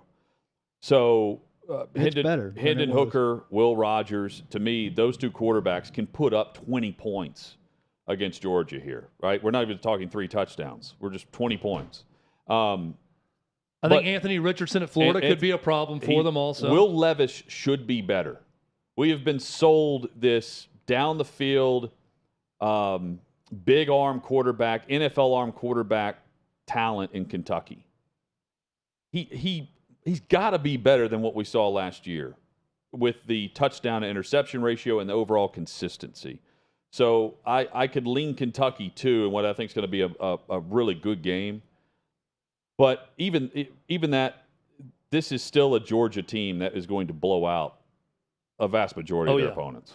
So And I think honestly, it starts in the first game and you might against be getting, Oregon. and we might be talking about getting 20 points in mop-up duty for one of these games. Well, I think they blow out Oregon to start the season. It's going to be very SEC-like for Bo Nix, who routinely got baptized by Georgia's defense when he was at Auburn, and now he gets to do the same at Oregon as he transfers over. Here's what pisses me off about Georgia now and the rarefied air that they're in is that they lose Dan Lanning to a top job. He goes from defensive coordinator, not even a head coach, never been a head coach, defensive coordinator to head coach at Oregon. And they replace him with Will Muschamp, who's been a head coach in the SEC multiple times, who is a Georgia grad, who's been a defensive coordinator at Texas and LSU and Auburn before this. There's no drop. You could argue they just took a step up in a defensive coordinator. I mean, I know he's co-coordinator with Glenn Schumann, but that's an amazing thing to have, that you had a guy as defensive analyst after he got fired at South Carolina for his buddy Kirby Smart. Then he was a full-time staff member a year ago. And, okay, now we're going to give you a $600,000 a year raise, and you're going to be co-defensive coordinator. What a luxury for Georgia to have from a coaching standpoint. That adjustment is not going to be a problem at all for them. From losing Dan Lanning, who's now the head coach at Oregon, against them, to elevating Will Muschamp. And that's where I say it pisses me off. It's because I want to see better competition across the conference, and I don't think we're getting that anytime soon with Alabama and Georgia, because they are heads and shoulders above everyone else right now on each side of each division. What do we expect of Stetson Bennett? I've written at Outkick. I think it's one of the more underplayed storylines of the college football season, that you have a national championship winning quarterback with his background and storyline. He's not going to the NFL. To me, that amplifies the story that he's back at Georgia after breaking the drought of 41 years. For the first time in 41 years, they opened the season as the defending national champions. And it's because of Stetson Bennett's play, who was the Orange Bowl MVP. It's an incredible story of growing up wanting to be the quarterback at Georgia, ending up there, told he wasn't good enough, left, played elsewhere, nearly went to Louisiana, and instead got a call to come back to Georgia, where he was jumped over again in recruiting, and then ends up taking over and winning the job. He can be better than what he was last year, and it's still not get far enough recognition because of we're seeing a quarterback who is not going to be in a camp a year from now, right? Like that, I think that hurts him in a way, but at the same time, like, he's perfect for what they do. They're going to be heavy run. He's very good at just getting the ball out. We saw him throw the football, throwing to win in the college football playoff after not playing well in the SEC championship game. I wonder what that winning in that moment, what it does for a guy like him, knowing that this is his final year with a chance to really make some history after already doing it. And if he falters, you're going to hear the names behind him, right? There's three guys. Yeah, and they've got 5 stars. All young. They've got 5 stars ready, Chad. But Carson Beck, Brock Vandergriff, I think 2 of the guys. You right, would love right Brock him. and Gunnar Stockton. Yeah. Here's what's great about Vandergriff is the perfect SEC quarterback I name. don't think we're going to hear so those Stetson names. Bennett, the 4th. Yeah. I don't think we're going to hear those names as quickly. Stetson Bennett, a guy that once was at Jones, Mississippi Community College, and is now a national championship winning quarterback with a chance to repeat.